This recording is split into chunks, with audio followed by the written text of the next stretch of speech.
हरे कृष्णा। भक्ति शास्त्री पाठ्यक्रम श्रीमद् भगवद गीता यथारूप।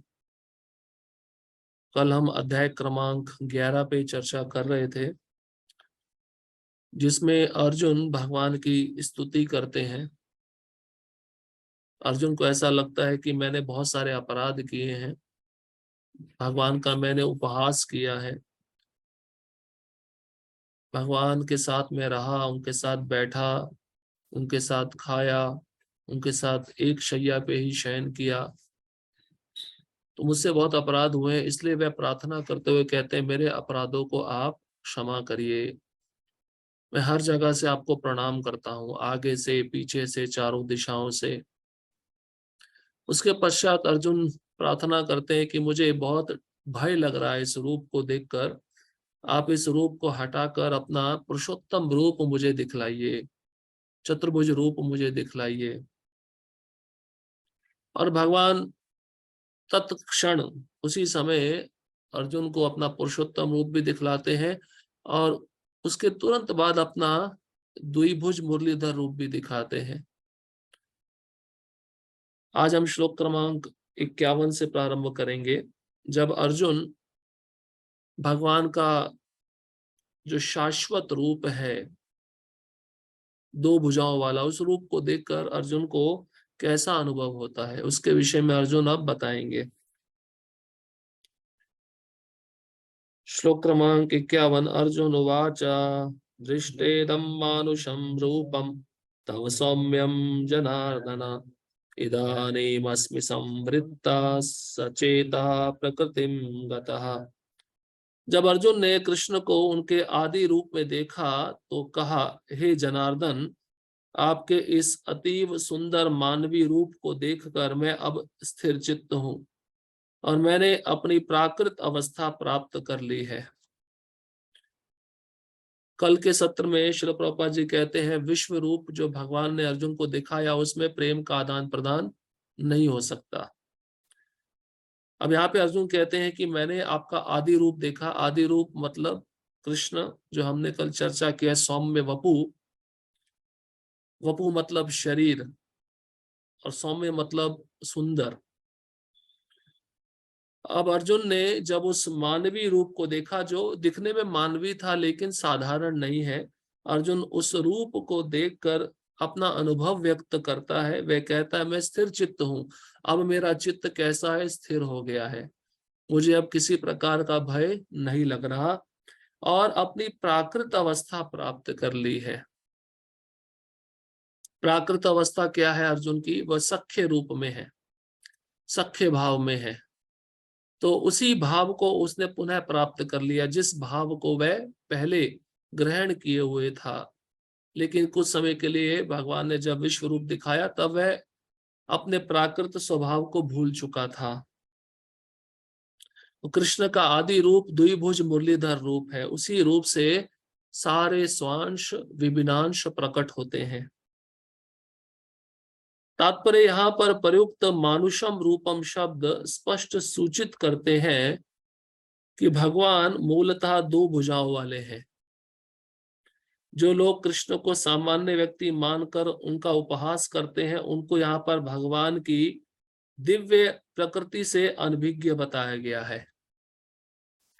भगवान का मूल रूप क्या है? दो भुजाओं वाला। क्योंकि यहाँ पर दो शब्द आए हैं, प्रभुपाद जी भी इन दो शब्दों पे जोर दे रहे हैं। मानुषम रूपम, मानुषम मतलब मनुष्य जैसा, रूप मतलब वह स्वरूप। तो भगवान मूलतः दो भुजाओं वाले हैं। लेकिन प्रभुपाद जी कहते हैं, जो लोग कृष्ण को सामान्य मनुष्य मानते हैं या उनका उपहास करते हैं, वे भगवान की दिव्य प्रकृति से अनभिज्ञ रहते हैं। अनभिज्ञ मतलब उनको पहचान नहीं पाते, क्योंकि अपने जैसा ही मनुष्य समझते हैं कि हम जो क्रिया कर रहे हैं, भगवान कृष्ण की भी वैसी ही क्रिया है, क्योंकि वह हमारे जैसे हैं। हमने जैसे जन्म लिया, उन्होंने भी वैसे ही जन्म लिया। कई लोग तो यहाँ तक कहते हैं कि भगवान कृष्ण जब अपने गोलोक धाम में जा रहे थे, तो प्रभास क्षेत्र में, द्वारका में एक स्थान है प्रभास क्षेत्र, वहां पे भगवान के पांव में तीर मारा। उस शिकारी ने तीर मारा, वो कौन था? वो बाली था। बाली ने बदला लिया पूर्व जन्म का, क्योंकि भगवान ने बाली को भी तीर मारा था जब राम के रूप में आए थे। तो भगवान को कोई पूर्व जन्म का फल नहीं चुकाना पड़ता है। भगवान का शरीर प्रकृति के नियमों से परे है, कर्म के फलों से परे है। वो भगवान की स्वयं की इच्छा थी कि वह शिकारी आए और पांव में तीर मारे। आप सोचिए, वहां पर यदुवंश लड़ रहा है, और यदुवंशी कितने थे? 56 करोड़ यदुवंशी थे। भगवान का जो परिवार था इतना विशाल था कि उस प्रभास क्षेत्र में सब लड़ रहे हैं, और वहां पे शिकारी कैसे आ जाएगा? शिकारी आ भी जाएगा तो तीर कैसे मारेगा? विश्वनाथ चक्रवर्ती ठाकुर टीका में लिखते हैं, उस परिस्थिति में वहां पर कोई आ नहीं सकता है, और तीर चलाने का तो प्रश्न ही नहीं उठता। लेकिन ये सब योजना किसकी है? कृष्ण की है। वह उस शिकारी को निमित्त बनाकर अब इस धरा को, इस भूमि को छोड़कर जाना चाहते हैं। तो हर एक साधारण मनुष्य भी सोचता है कृष्ण हमारे जैसे हैं, इसलिए उनका उपहास करता है। क्योंकि प्रभुपाद जी कह रहे हैं कृष्ण की जो दिव्य प्रकृति है, जैसे हमने कल भी सुना, जन्म कर्म च मे दिव्यम एवं यो वेत्ति तत्वता त्यक्त्वा देहम पुनर्जन्म नैति मामेति सो अर्जुना। भगवान की दिव्य प्रकृति कैसी है? कोई उनके दिव्य जन्म या दिव्य कर्म को जान लेता है, वो जन्म मृत्यु के चक्र से मुक्त हो जाता है। यही दिव्य प्रकृति है। सामान्य व्यक्ति इसी दिव्य प्रकृति को ना जानते हुए भगवान को साधारण मानते हैं और उनका उपहास करते हैं। यदि कृष्ण सामान्य मनुष्य होते तो उनके लिए पहले विश्व रूप और फिर चतुर्भुज नारायण रूप दिखा पाना कैसे संभव हो पाता? प्रभुपाद जी स्पष्ट कहते हैं, अगर कृष्ण साधारण मनुष्य होते तो विश्व रूप दिखा पाते क्या? और विश्व रूप के बाद चतुर्भुज रूप दिखा पाते? अब कोई साधारण मनुष्य को आप बोलो कि विश्व रूप दिखाए, वो कहां से दिखा पाएगा? उसको बोलो 4 भुजाएं दिखाओ अपनी, क्या पता 2 भुजाएं नकली लेकर आ जाए, चिपका ले शरीर से। वो भी संभव नहीं है। तो साधारण मनुष्य ऐसा नहीं कर सकता है। भगवान तुरंत विश्व रूप से चतुर्भुज रूप में हो गए और चतुर्भुज रूप से 2 भुजाओं वाले रूप में हो गए। ये कोई साधारण व्यक्ति नहीं कर सकता है। इसलिए भगवान की जो प्रकृति है दिव्य है। भगवान कहते हैं, मैं अपनी शक्ति से ही आता हूं और अपनी शक्ति से ही जाता हूं। ये मेरी स्वेच्छा से होता है। मैं किसी के वशीभूत नहीं हूं, पूरा जगत मेरे वशीभूत है। इसलिए कृष्णदास कविराज गोस्वामी यही कहते हैं, एकले ईश्वर कृष्ण आर सब भृत्य, जारे जैसे नचाए तैसे करे नृत्य। कृष्ण तो एकमात्र ईश्वर एकमात्र केवल कृष्ण है, और सभी उनके दास है, और जैसे वह नचाना चाहते हैं प्रकृति के 3 गुणों के अनुसार, वह उस जीव को नचाते हैं। अतः भगवत गीता में स्पष्ट उल्लेख है कि जो कृष्ण को सामान्य व्यक्ति मानता है और पाठक को यह कहकर भ्रांत करता है कि कृष्ण के भीतर का निर्विशेष ब्रह्म बोल रहा है, वह सबसे बड़ा अन्याय करता है। इसलिए गलत प्रचार नहीं करना चाहिए। आजकल कलयुग में अपर संप्रदाय क्या कर रहे हैं? इसी तत्व का प्रचार कर रहे हैं कि भगवत गीता कृष्ण ने नहीं बोली, कृष्ण के अंदर एक निर्विशेष ब्रह्म है, उसने बोली। और प्रभुपाद जी कहते हैं, जब ऐसा बात हम किसी को बताएंगे सबसे बड़ा अन्याय है। क्योंकि हमने कल भी सुना, कृष्ण के मन, कृष्ण की वाणी, कृष्ण की बुद्धि या कृष्ण के शरीर में कोई अंतर है ही नहीं। अंतर तो मनुष्य के शरीर में, इंद्रियों में, बुद्धि में है। कृष्ण ने सचमुच अपने विश्व रूप को तथा चतुर्भुज विष्णु रूप को प्रदर्शित किया। तो फिर वे किस तरह सामान्य पुरुष हो सकते हैं? शुद्ध भक्त कभी भी ऐसी गुमराह करने वाली टीकाओं से विचलित नहीं होता, क्योंकि वह वास्तविकता से अवगत रहता है। क्योंकि उत्तम अधिकारी का लक्षण है कि शास्त्र के अतिरिक्त किसी भी प्रकार का मत, किसी प्रकार का अपसिद्धांत आप उसको बताएंगे, वह शुद्ध भक्त उत्तम अधिकारी स्वीकार नहीं करेगा और विचलित भी नहीं होगा। लेकिन जिसकी श्रद्धा कोमल है, जो कनिष्ठ अधिकारी है, वो इस बात को मान भी लेगा कि कृष्ण साधारण मनुष्य है, और क्या पता कुछ समय के बाद वो कृष्ण को छोड़ भी दे। इसलिए शुद्ध भक्त ऐसी टीकाओं से विचलित नहीं होते, जिन टीकाओं में कृष्ण को भगवान के रूप में स्वीकार नहीं किया गया है।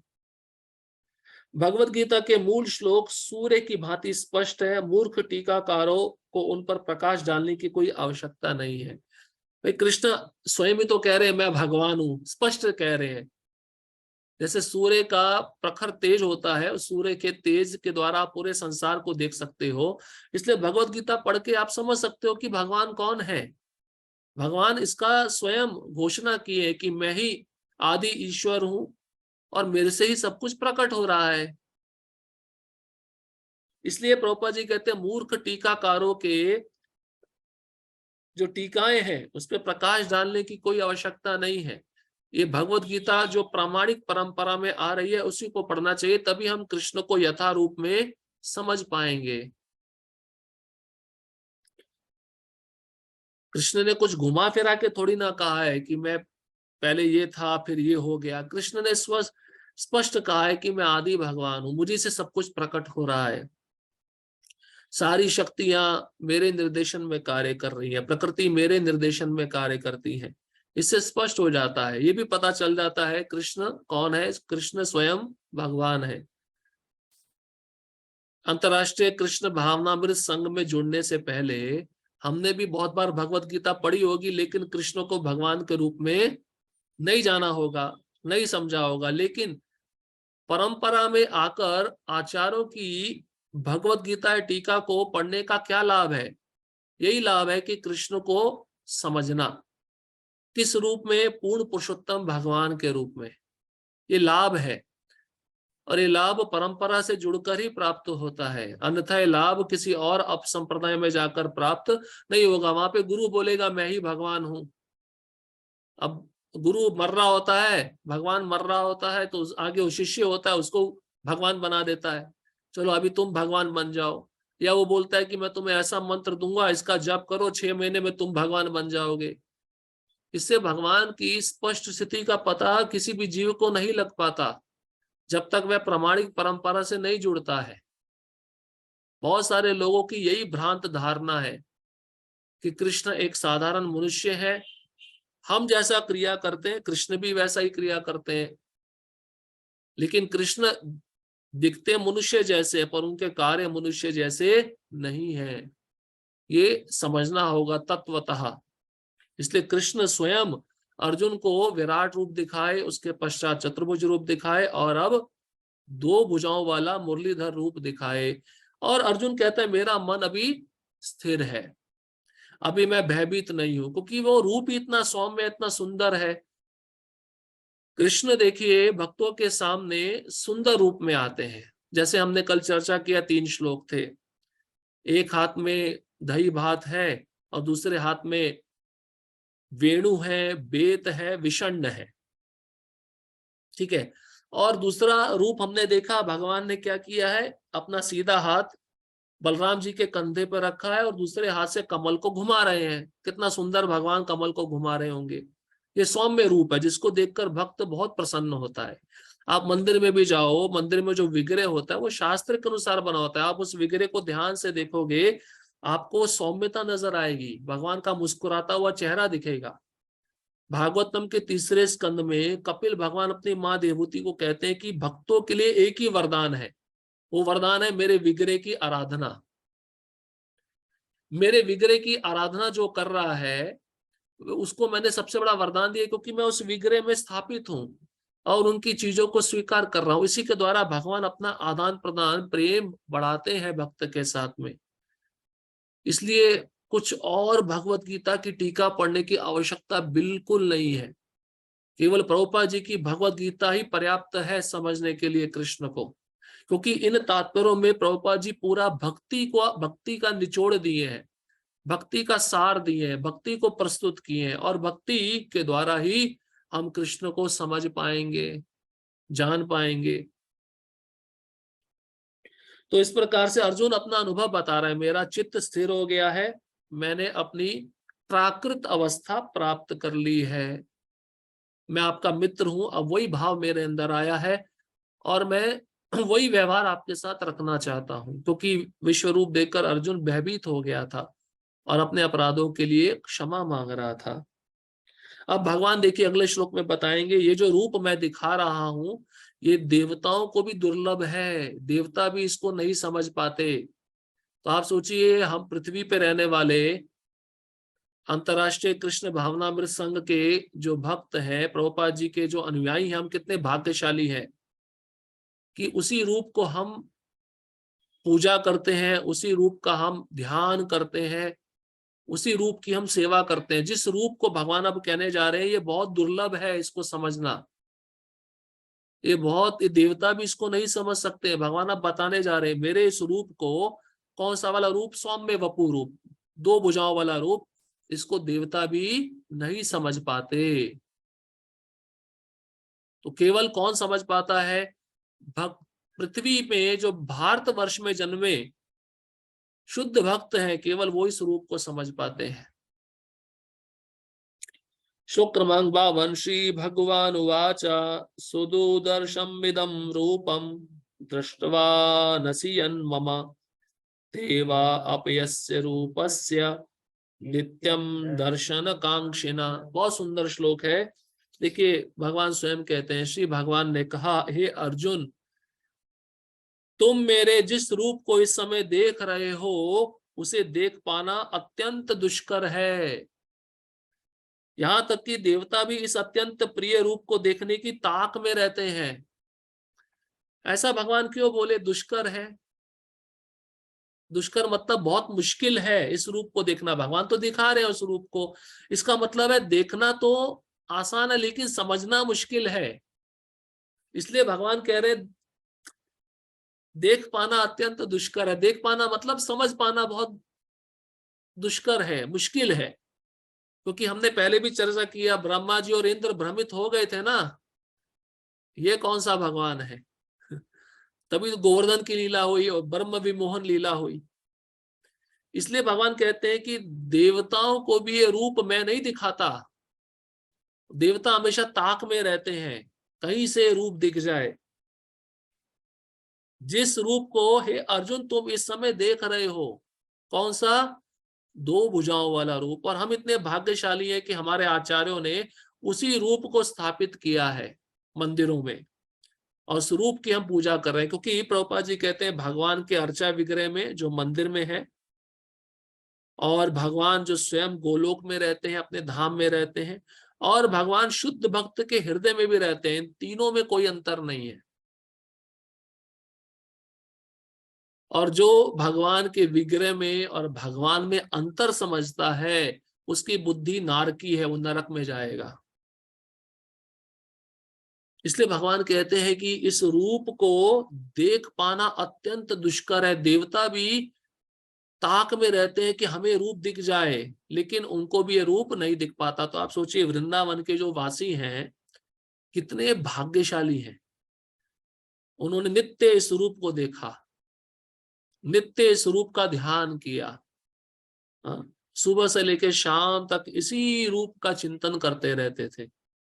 तो वृंदावन के वासी उन देवताओं से अधिक भाग्यशाली हैं जिनके साथ भगवान इस रूप में बैठकर खेले, खाए, सोए, और भगवान ने किसी भी प्रकार का अपराध स्वीकार नहीं किया। क्योंकि उस समय कई भक्त भगवान के सखे रस में थे, कई भक्त वात्सल्य रस में थे, और कई भक्त माधुर्य रस में थे। तो इन रसों में भगवान कोई अपराध स्वीकार नहीं करते, भगवान प्रेम स्वीकार करते हैं। लेकिन जब शांत रस आता है तो शांत में शांत नहीं, दास्य रस आता है तो दास्य रस में भगवान स्वामी होते हैं और भक्त उनका दास होता है। तो उस समय अपराध का भय बना रहता है, लेकिन फिर भी भगवान उस अपराध के भय से उस भक्त को मुक्त कर देते हैं।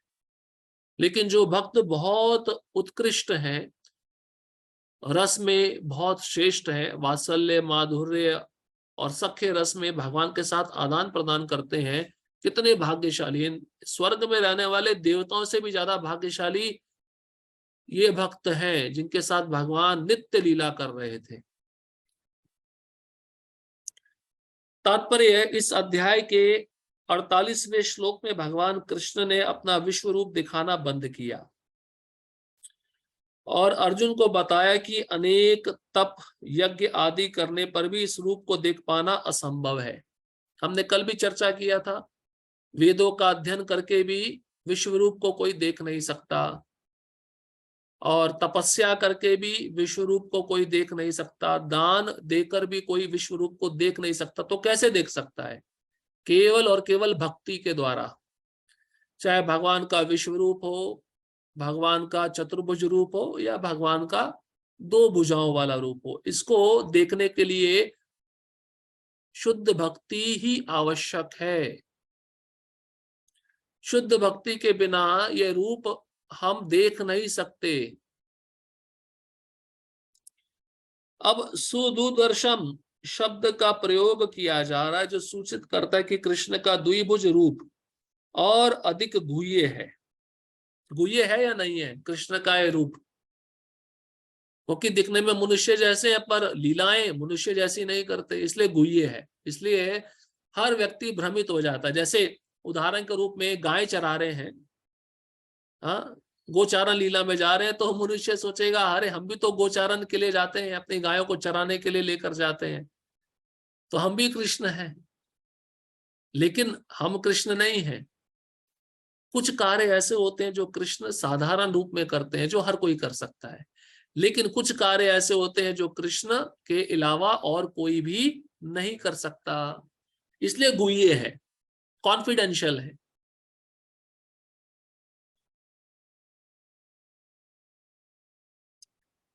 कोई तपस्या, वेदाध्ययन तथा दार्शनिक चिंतन आदि विभिन्न क्रियाओं के साथ थोड़ा सा भक्ति तत्व मिलाकर कृष्ण के विश्व रूप का दर्शन संभवतः कर सकता है।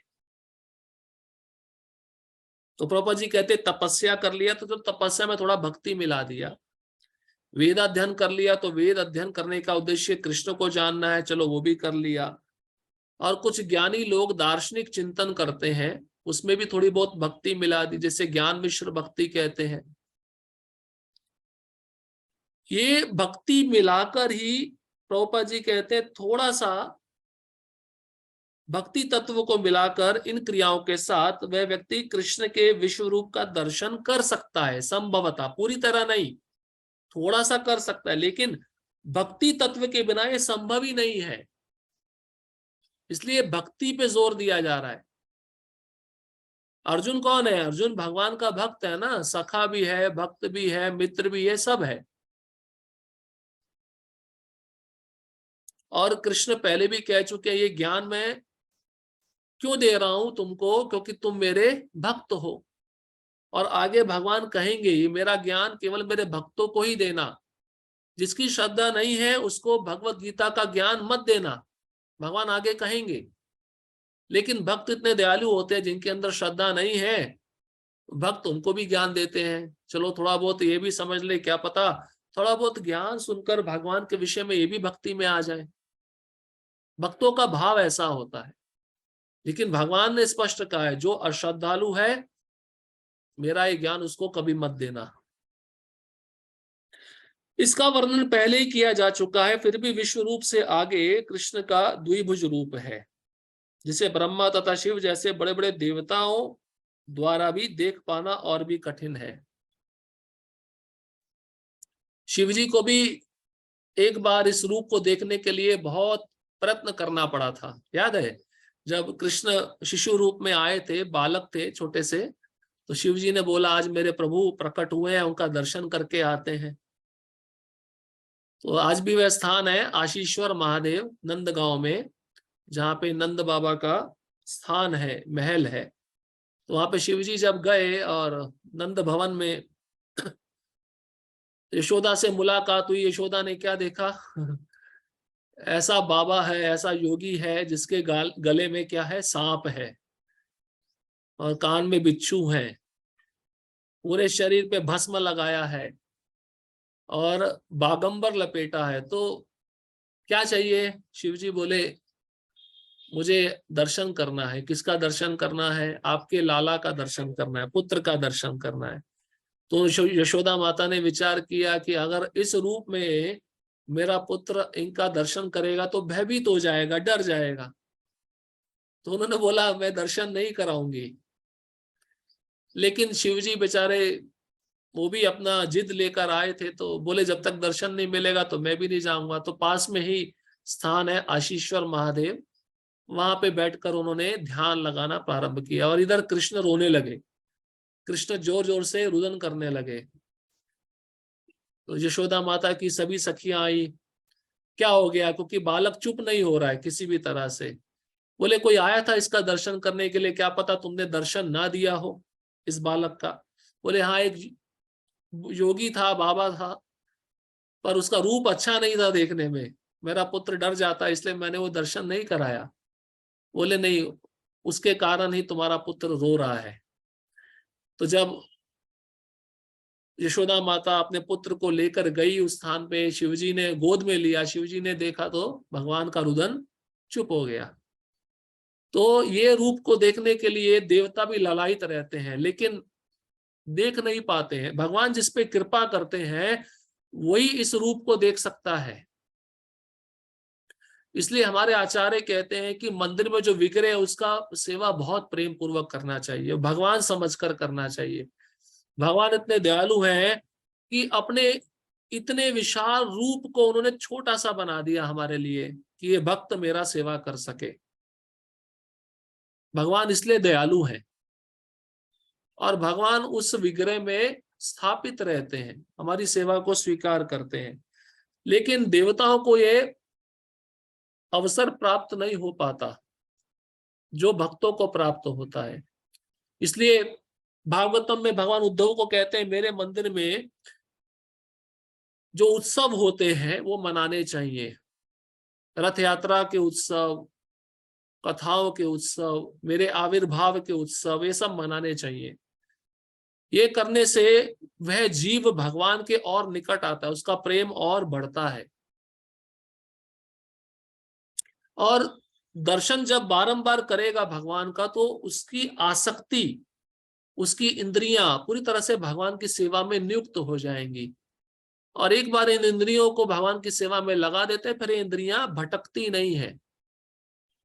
जैसे घोड़ा है, घोड़े के आंख पे पट्टी लगा होता है, केवल उसको सामने का रास्ता दिखता है, ना दायां दिखता है ना बायां दिखता है, वो सामने का रास्ता दिख रहा है इसलिए उस पर चल रहा है। इसलिए इंद्रियों को भगवत सेवा में ही रत रहना चाहिए। भगवत सेवा में रत रहेंगी फिर वह इधर उधर नहीं जाएंगी, वे उनका दर्शन करना चाहते हैं। और श्रीमद् भागवत में प्रमाण है कि जब भगवान अपनी माता देवकी के गर्भ में थे तो स्वर्ग के सारे देवता कृष्ण के चमत्कार को देखने के लिए आए और उन्होंने उत्तम स्तुतियां की। यद्यपि उस समय वे दृष्टिगोचर नहीं थे, वे उनके दर्शन की प्रतीक्षा करते रहे। गर्भ स्तुति कहते हैं ना, सारे देवता कंस के कारागृह में आए थे और भगवान की स्तुति की, तो इसको गर्भ स्तुति कहते हैं भागवतम के दशम स्कंद में।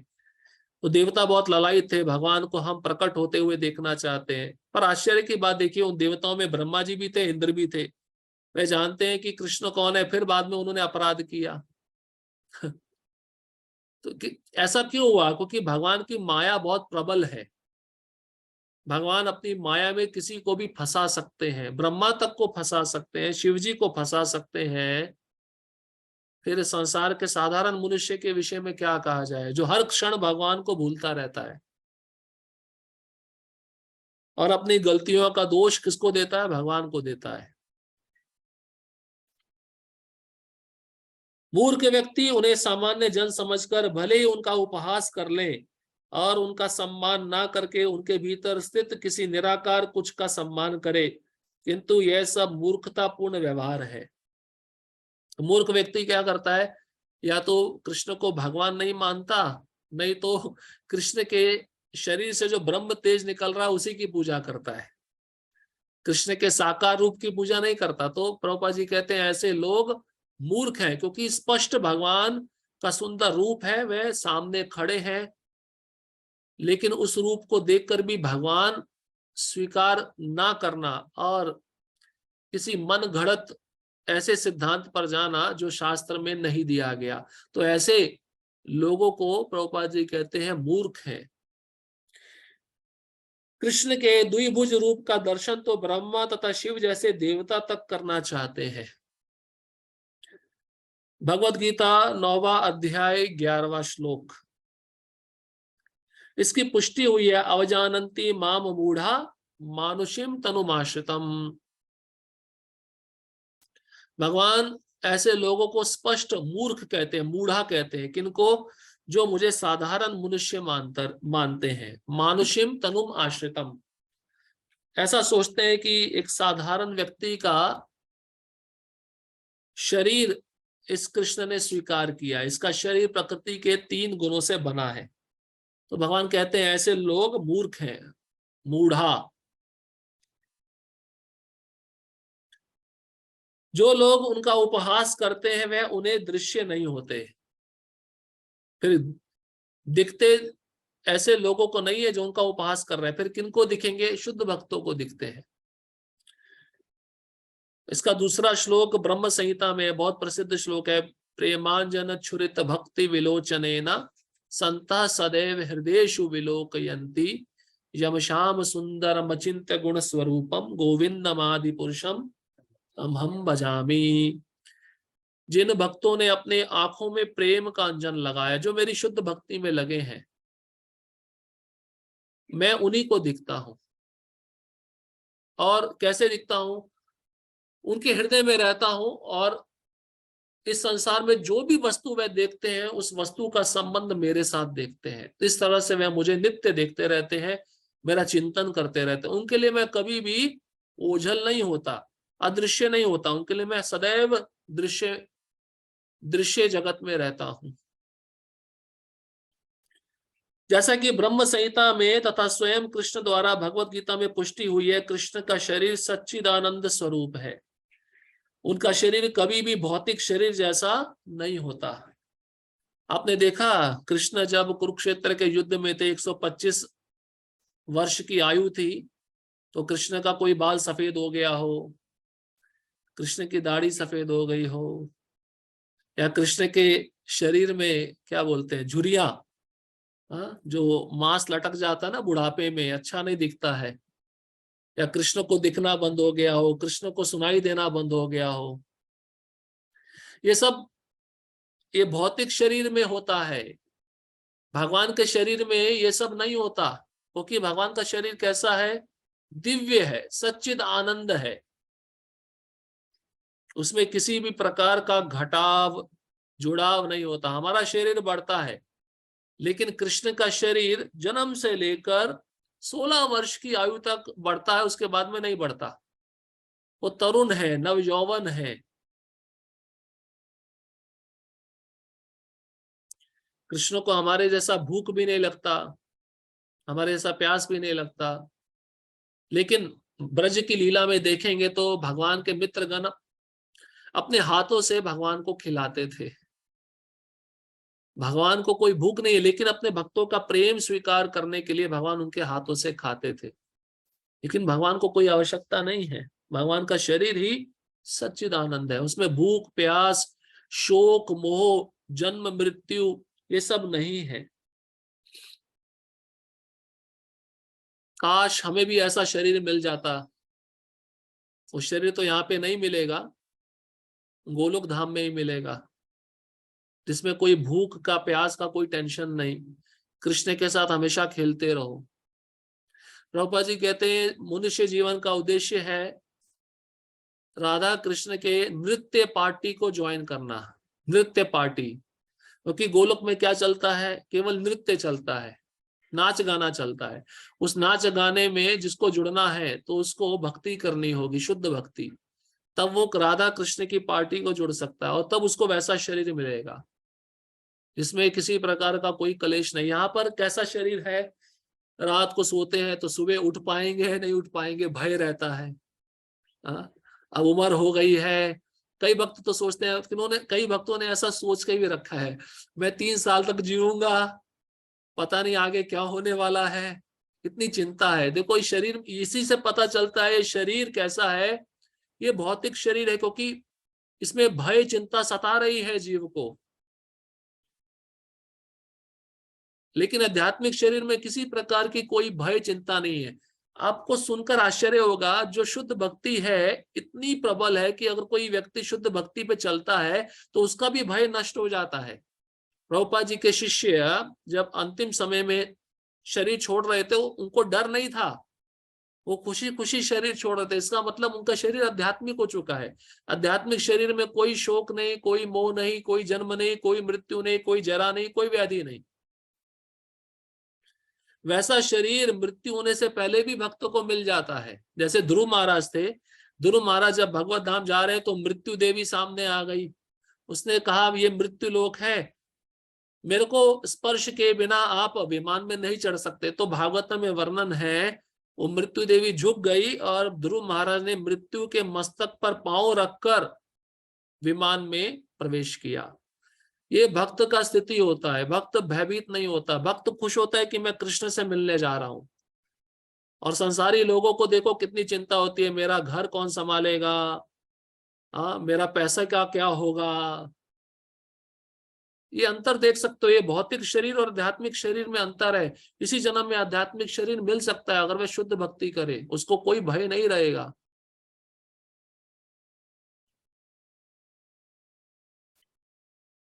किंतु जो लोग भगवत गीता का या इसी प्रकार के वैदिक शास्त्रों को पढ़कर कृष्ण का अध्ययन करते हैं, उनके लिए कृष्ण समस्या बने रहते हैं। अब कोई लोग ऐसा सोचकर कृष्ण के ग्रंथों का अध्ययन करें कि कृष्ण का शरीर भौतिक है, कृष्ण प्रकृति के 3 गुणों से बंधे हुए हैं, तो वे कृष्ण को कभी भी समझ नहीं पाएंगे। जो भौतिक विधि का प्रयोग करता है उसके लिए कृष्ण एक महान ऐतिहासिक पुरुष तथा अत्यंत विद्वान चिंतक हैं। यद्यपि वे सामान्य व्यक्ति हैं और इतने शक्तिमान होते हुए भी उन्हें भौतिक शरीर धारण करना पड़ा। ये भौतिकतावादी लोगों का मनोधारणा प्रभुपाद जी बता रहे हैं। प्रभुपाद जी कहते हैं ऐसे लोग क्या सोचते हैं, हाँ कृष्ण कोई महान पुरुष है लेकिन भगवान नहीं है, एक सामान्य व्यक्ति है, शक्ति थी उसके अंदर तभी तो उसने गोवर्धन उठाया, लेकिन सामान्य मनुष्य है। तो थोड़ा बहुत विरोधाभास लगता है ना, शक्ति भी है और सामान्य भी है, दोनों चीजें एक साथ कैसे हो सकती हैं। अंततो गत्वा वे परम सत्य को निर्विशेष मानते हैं, अतः वे सोचते हैं कि भगवान ने अपने निराकार रूप से ही साकार रूप धारण किया। तो निराकारवादियों का सोचना कैसा है, साकार रूप कहां से आया, निराकार रूप से आया। बच्चा जन्म कहां से लेता है, माँ के गर्भ से लेता है। तो माँ का गर्भ का आकार नहीं है क्या, माँ का आकार नहीं है, माँ का आकार है तभी तो बच्चे का आकार आया ना। ये तो एक सीधी सी बात है, इसको कोई छोटा सा बच्चा भी समझ सकता है। लेकिन ये निराकारवादी इतने मूर्ख हैं, कृष्ण के रूप को मानते नहीं और कहते हैं साकार रूप है तो कहां से आया, निराकार रूप से आया। इसलिए ये कृष्ण को, कृष्ण कृष्ण का आंख नहीं मानते, मुख नहीं मानते, कान नहीं मानते, कृष्ण का रूप ही नहीं है। रूप नहीं है तो मर गया कृष्ण, कृष्ण मरा हुआ है भाई, रूप नहीं है तो मरा हुआ है। ऐसी धारणा इनके मन में बैठी हुई है जो कभी भी इनको भक्ति के मार्ग तक नहीं ला पाएगी। और ये ऐसा सोचना बहुत बड़ा अपराध है। मायावादी कृष्णेर अपराधी चैतन्य महाप्रभु कहे हैं। जो कृष्ण के रूप को नहीं मानता या कृष्ण के रूप को माया मानता है, माया मतलब भौतिक मानता है, हमारे जैसा मानता है, बहुत बड़ा अपराधी है। और कुछ समय के बाद वो क्या सोचेगा, मैं ही भगवान हूं।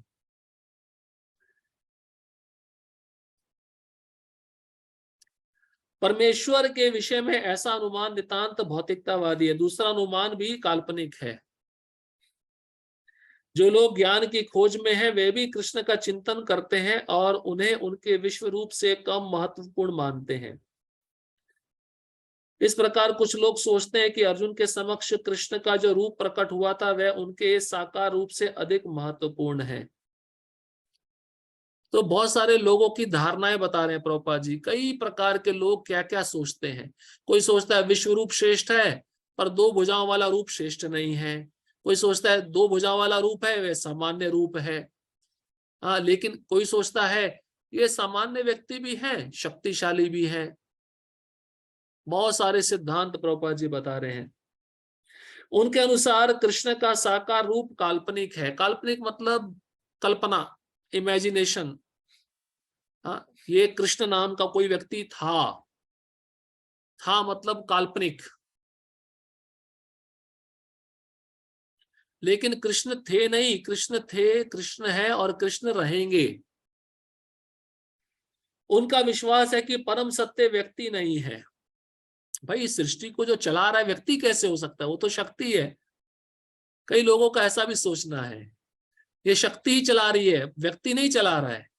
अब घर में, घर जो है, कई लोगों को ऐसा लगता है स्त्री चला रही है, और स्त्री के पीछे उसका पति है ना, वो कमा रहा है, धन ला के दे रहा है, तभी तो घर चल रहा है।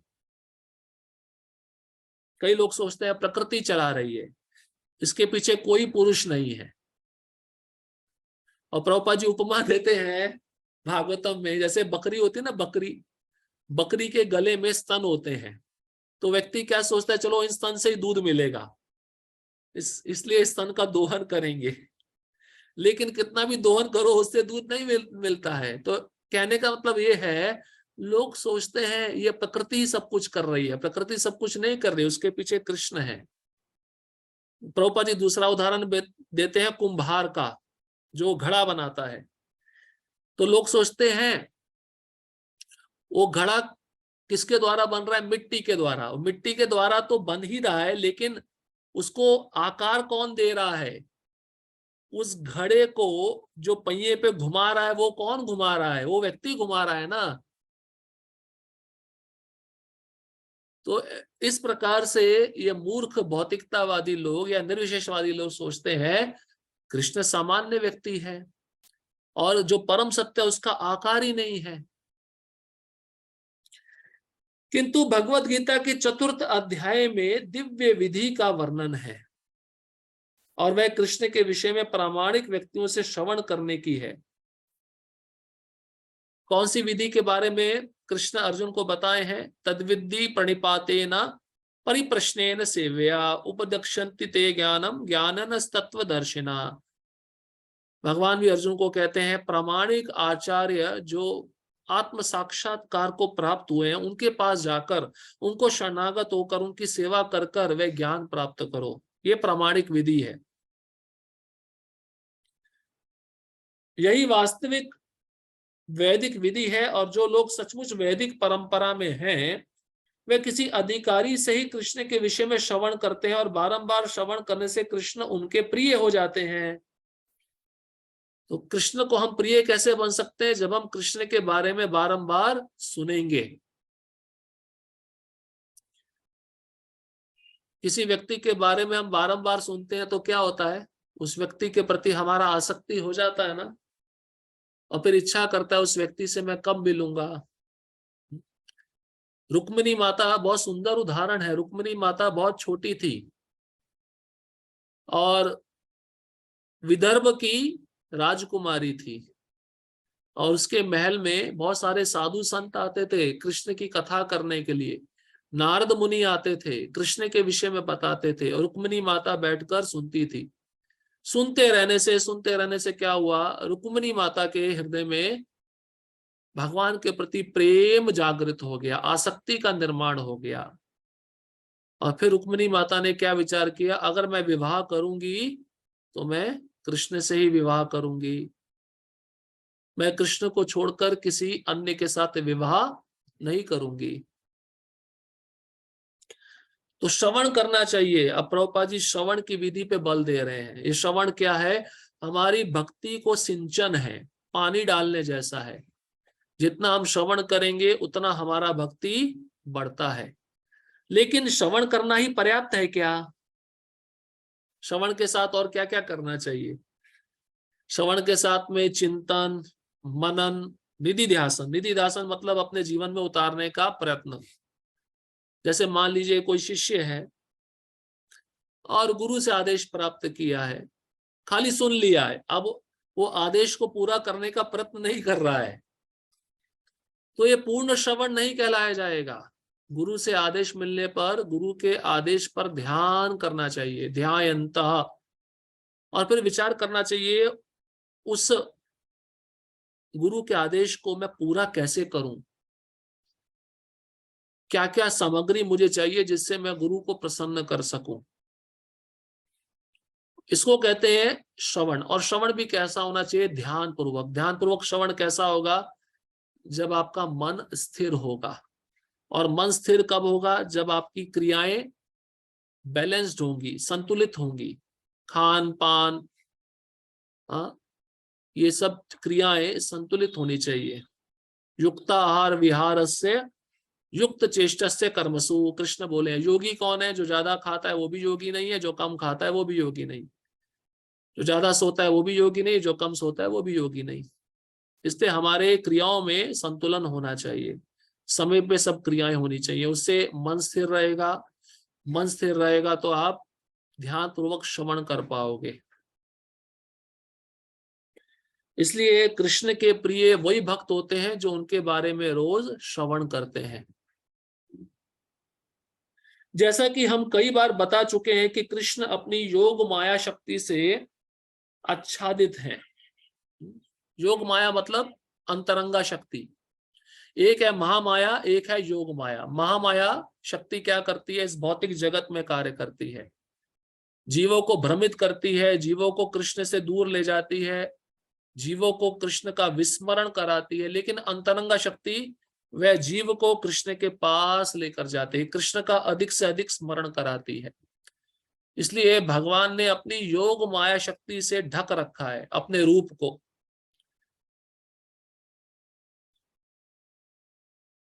उन्हें हर कोई नहीं देख सकता। अब आप सोचिए, भारत के प्रधानमंत्री को हर कोई देख सकता है, जब वो अपनी इच्छा से आएंगे तभी तो हम उनको देख पाएंगे ना। अब हम चुनौती दे सूर्य को, मैं सूर्य को रात में देखना चाहता हूं, वो देख सकता है? नहीं। प्रभुपाद जी कहते जब सूर्य सुबह अपनी समय पे उदित होगा तब हम सूर्य को देख पाएंगे। उसी प्रकार से कृष्ण की जब इच्छा होगी, जब वे प्रकट होंगे तभी हम उनको देख पाएंगे। वो इच्छा कृष्ण के हृदय में कैसे आएगी, जब भक्त शुद्ध भक्ति के स्तर पर चलेगा,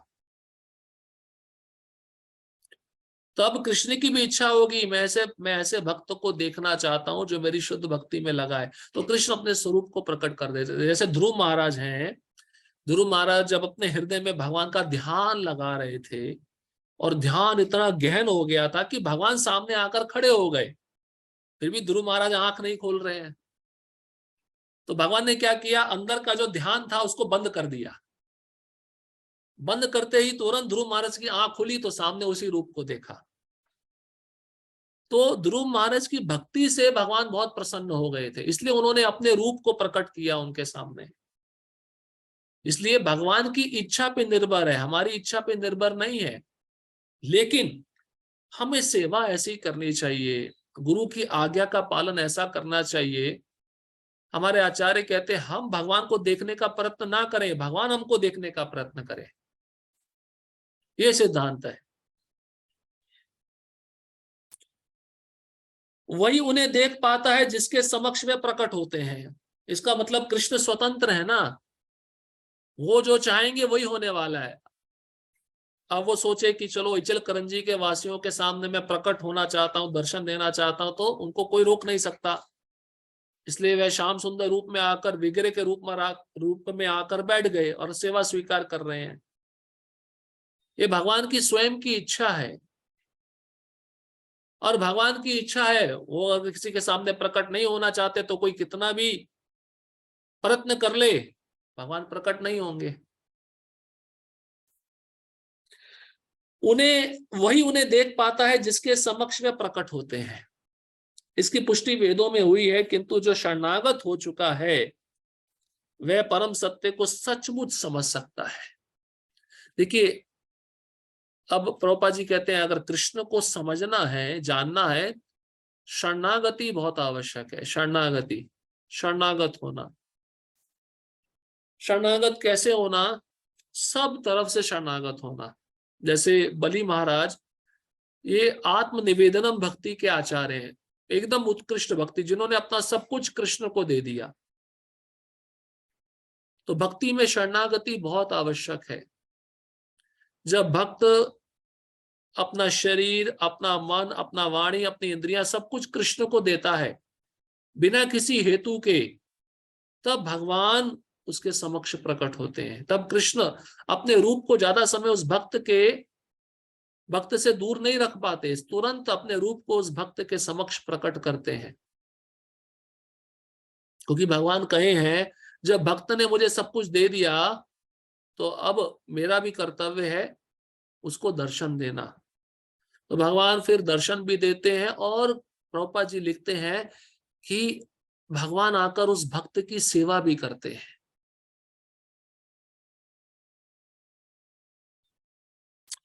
निरंतर कृष्ण भावनामृत से तथा कृष्ण की भक्ति से आध्यात्मिक आंखें खुल जाती हैं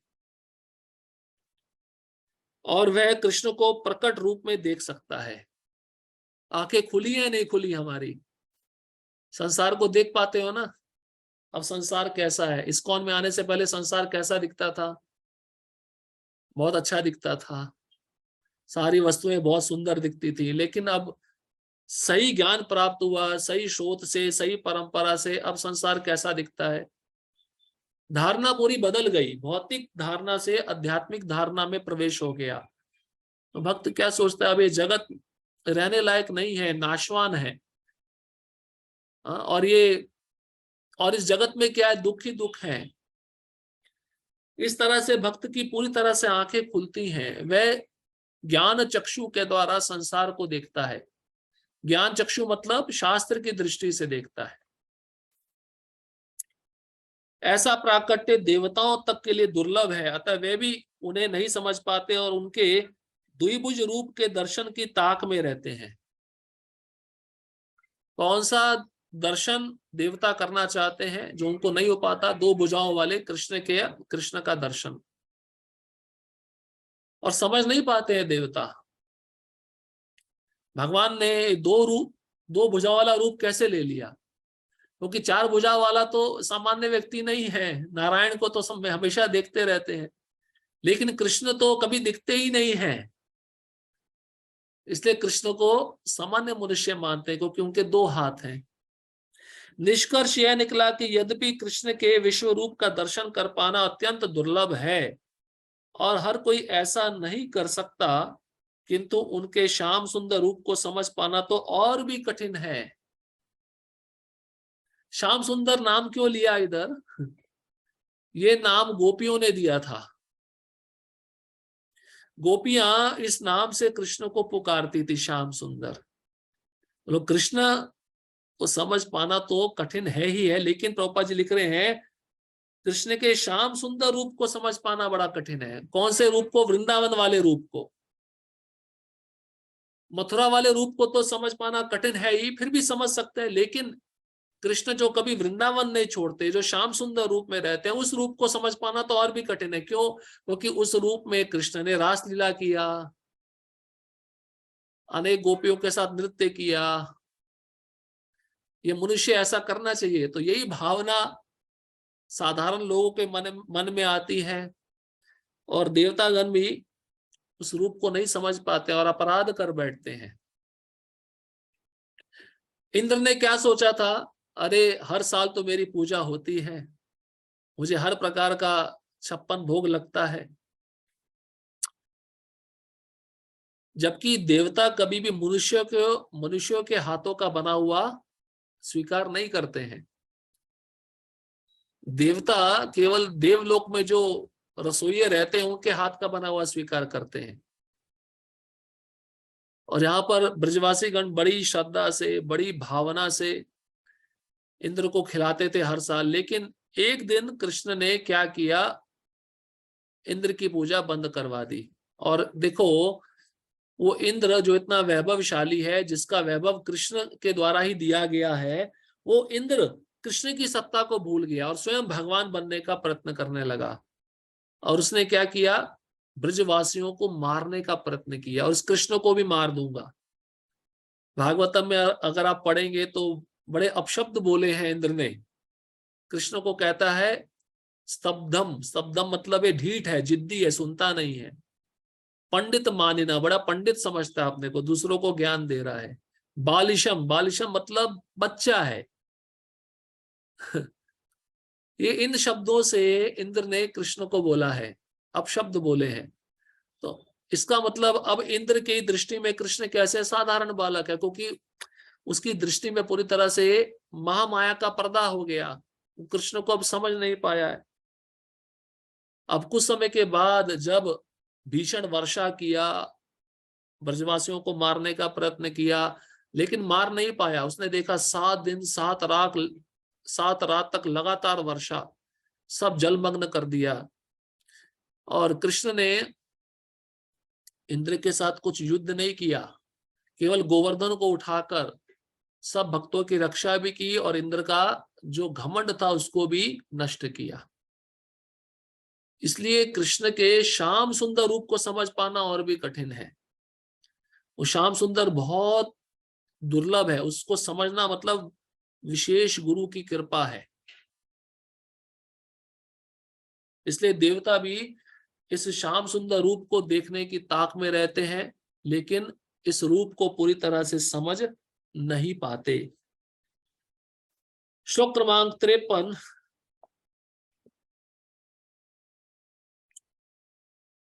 अब देखो, कृष्ण स्वयं अर्जुन को कह रहे हैं कि ये जो दर्शन तुम कर रहे हो, ये वेदों के अध्ययन से, कठिन तपस्या से, दान से नहीं किया जा सकता। जैसे पहले ही कृष्ण बताए थे विश्वरूप का दर्शन वेदों के अध्ययन से, दान से, तपस्या से नहीं होता, वैसे ही इस 2 भुजा वाले श्याम सुंदर रूप का दर्शन भी इन सब चीजों से नहीं हो सकता है। अब कृष्ण पुनः उस बात की उक्ति कर रहे हैं। श्लोक क्रमांक 53। नाहं वेदेर न तपसा न दानेन न चेज्जया शक्य एवं विधो द्रष्टुम दृष्ट्वा नसि माम यथा। तुम अपने दिव्य नेत्रों से जिस रूप का दर्शन कर रहे हो, उसे ना तो वेदाध्ययन से, ना कठिन तपस्या से, ना दान से, ना पूजा से ही जाना जा सकता है। कोई इन साधनों के द्वारा मुझे मेरे रूप में नहीं देख सकता। तो पुनः भगवान कह रहे हैं कि ये सब चीजों से मेरा दर्शन नहीं होगा, तो फिर दर्शन किससे होगा? शुद्ध भक्ति से होगा। भक्ति के महानता को भगवान स्वयं बता रहे हैं। कहते हैं वेदे, वेदे मतलब वेदाध्ययन से मेरे इस श्याम सुंदर रूप का दर्शन नहीं होता। तपसा, तपसा मतलब तपस्या से भी नहीं होता। दानेना, दानेन मतलब दान से भी नहीं होता। चेज्या, चेज्या मतलब पूजा से। मेरी पूजा भी कोई करे तो मेरा दर्शन ये ऐसा प्राप्त नहीं कर सकता। अब इसका अर्थ यह है कि मंदिर में हम जो भगवान की पूजा कर रहे हैं तो हम भगवान का दर्शन नहीं कर पाएंगे? कर पाएंगे, लेकिन अभी तक वो प्रेम निर्माण नहीं हुआ ना। जब प्रेम हो जाएगा तब भगवान का दर्शन हमें होगा, और दर्शन हो ही रहा है विग्रह के रूप में। जैसी हमारी दृष्टि है, भगवान उसी रूप में हमारे सामने प्रकट हुए। हमारी इंद्रियां कैसी है? भौतिक है ना। तो भगवान एक धातु का रूप लेकर आए हैं कि भाई तुम धातु ही देखने के आदी हो, इसलिए मैं धातु के रूप में ही तुम्हारे समक्ष प्रकट होता हूं। अब जिसकी दृष्टि बहुत दिव्य हो जाएगी तो भगवान को प्रत्यक्ष देख पाएगा, क्योंकि उसकी आंखों में प्रेम का अंजन लगा होगा, उसके हृदय में भगवान के प्रति प्रेम होगा, वो भगवान के बिना रह नहीं पाएगा, वो कृष्ण को हर जगह देखेगा। इसलिए इन सब क्रियाओं से कृष्ण को देखा नहीं जा सकता। तात्पर्य, कृष्ण पहले अपनी माता देवकी तथा पिता वसुदेव के समक्ष चतुर्भुज रूप में प्रकट हुए थे, और तब उन्होंने अपना द्विभुज रूप धारण किया था। जो लोग नास्तिक है या भक्ति विहीन है, उनके लिए इस रहस्य को समझ पाना अत्यंत कठिन है। जिन विद्वानों ने केवल व्याकरण विधि से या कोरी शैक्षिक योग्यताओं के आधार पर वैदिक साहित्य का अध्ययन किया है, वह कृष्ण को नहीं समझ सकते। इसलिए शंकराचार्य क्या कहते हैं? भज गोविंदम, भज गोविंदम, गोविंदम भज मूढ़ मते, नहीं नहीं रक्षति डुकरुन करने। ये व्याकरण, ये ग्रामर, ये अंतिम समय में तुम्हें मदद नहीं करेंगे, केवल गोविंद मदद करेंगे। इस गोविंद का भजन करो। भजन मतलब सेवा करो, भक्ति करो।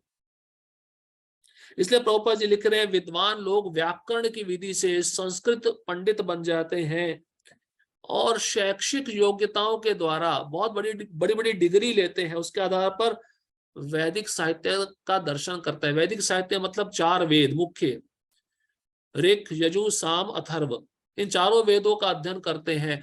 तो प्रभुपाद जी कह रहे हैं, ये अध्ययन करने पर भी वे कृष्ण को नहीं समझ पाते, क्योंकि वेद किसने बनाए? कृष्ण ने बनाए, और वेद में जो दिया गया है ज्ञान वो भी कृष्ण को समझने के लिए है। इसलिए वेदों में कृष्ण ने अपने को गुह्य बनाकर रखा हुआ है, छुपा कर रखा हुआ है, और जो व्यक्ति गुह्य होती है उसको समझ पाना बड़ा कठिन होता है। इसलिए व्यासदेव जी ने क्या किया कि कलयुग में कोई भी व्यक्ति वेद नहीं पढ़ पाएगा, वेद सूत्रों की भाषा में होते हैं। इसलिए उन्होंने वेदों का कमेंट्री लिखा जिसको वेदांत सूत्र कहते हैं, जो श्रीमद् भागवतम है, जिसको पढ़कर हम भगवान के प्रति प्रेम जागृत कर सकते हैं। क्यों? क्योंकि उसी भागवतम में भगवान की बहुत ही मधुर लीलाओं का वर्णन किया गया है, और इन लीलाओं को हमें भक्तों के मुख से ही सुनना चाहिए। जो भक्त पूरी तरह से भगवान की सेवा में लगे, जब हम उन भक्तों के मुख से सुनते हैं तो हमारा हृदय में जो कल्मश है वो नष्ट हो जाता है। नारद मुनि जो दासी पुत्र थे, उन्होंने भक्तों के मुख से कथा सुनी। जो भक्त पूरी तरह से भगवान की सेवा में लगे हुए थे, वो कथा सुनने से नारद मुनि व्यासदेव को अपना अनुभव बताते हैं कि मेरे हृदय में जो रजोगुण तमोगुण था वह पूरी तरह से नष्ट हो गया और मैं सत्व गुण में स्थित हो गया, और सत्व गुण में स्थित होने से मेरे हृदय में भगवान के प्रति आकर्षण बढ़ने लगा। ना ही वे लोग कृष्ण को समझ सकेंगे जो औपचारिक पूजा करने के लिए मंदिर जाते हैं। औपचारिक मतलब फॉर्मेलिटी, चलो मंदिर जाना है, किसी ने बताया, जाते हैं, जाके आ जाते हैं, कोई भाव नहीं है, कोई प्रेम नहीं है, चलो दूसरा जा रहा है हम भी जाते हैं। तो हालांकि लाभ मिलेगा, बहुत क्षणिक लाभ मिलेगा, लेकिन पूरा लाभ नहीं मिलेगा। वो क्या देखेंगे जाकर? वो देखेंगे ये एक बुत है, बुत समझते हैं, एक पुतला है, और ये पुतला पूजा कैसे स्वीकार कर सकता है? ये पुतला खाता भी है या नहीं खाता है? वो कि भक्त क्या करते हैं? भगवान को प्रेम से खिलाते हैं, भगवान के विग्रह को सुलाते हैं। तो जिसके अंदर भाव नहीं है, प्रेम नहीं है, वो तो भौतिक दृष्टि से ही देखेगा।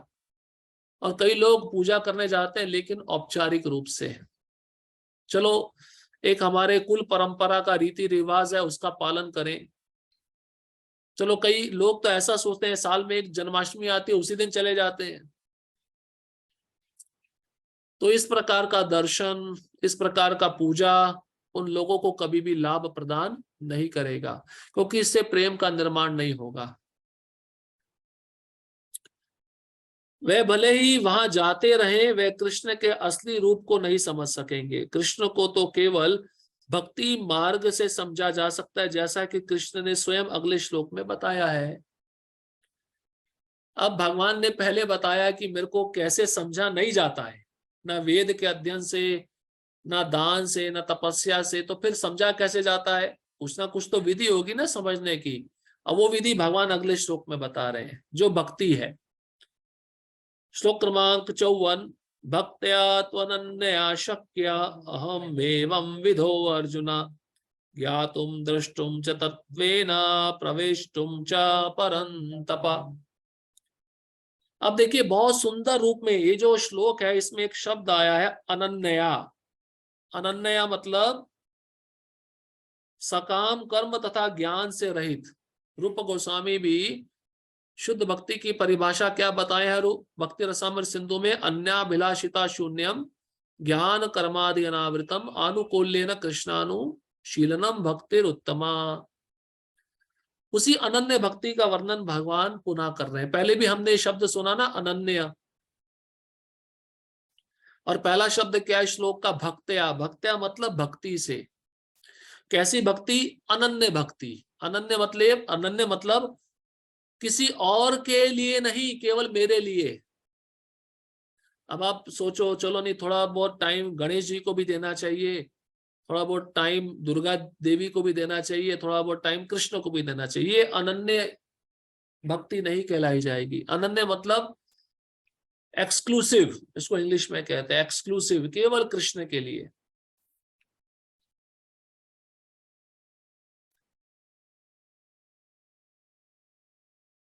हे अर्जुन, केवल अनन्य भक्ति द्वारा मुझे उस रूप में समझा जा सकता है जिस रूप में मैं तुम्हारे समक्ष खड़ा हूं, और इसी प्रकार मेरा साक्षात दर्शन भी किया जा सकता है। केवल इसी विधि से तुम मेरे ज्ञान के रहस्य को पा सकते हो। भगवान मंदिर में अर्चा विग्रह के रूप में भी खड़े हैं, दर्शन दे रहे हैं। क्या हम उनको समझ पाते हैं? नहीं समझ पाते, क्योंकि अभी हमारी इंद्रियां शुद्ध नहीं हुई है। अभी हमारे हृदय में वो भक्ति की अनन्यता नहीं आई है। ये यथा माम प्रपद्यन्ते ताम सदैव भजाम्य हम, जो जिस रूप में मेरी शरण में आता है उसी रूप में मैं उसके साथ आदान प्रदान करता हूं। ये तत्व है। भगवान कहते हैं अर्जुन को, जिस रूप में मैं अभी तुम्हारे समक्ष खड़ा हूं उसको समझा जा सकता है। कैसे? अनन्य भक्ति के द्वारा। भक्त भी जब विग्रह की सेवा बहुत प्रेम पूर्वक करते हैं तो भगवान क्या करते हैं? आदान प्रदान करते हैं। या तो स्वप्न में आकर आदान प्रदान करते हैं, या प्रत्यक्ष आते हैं।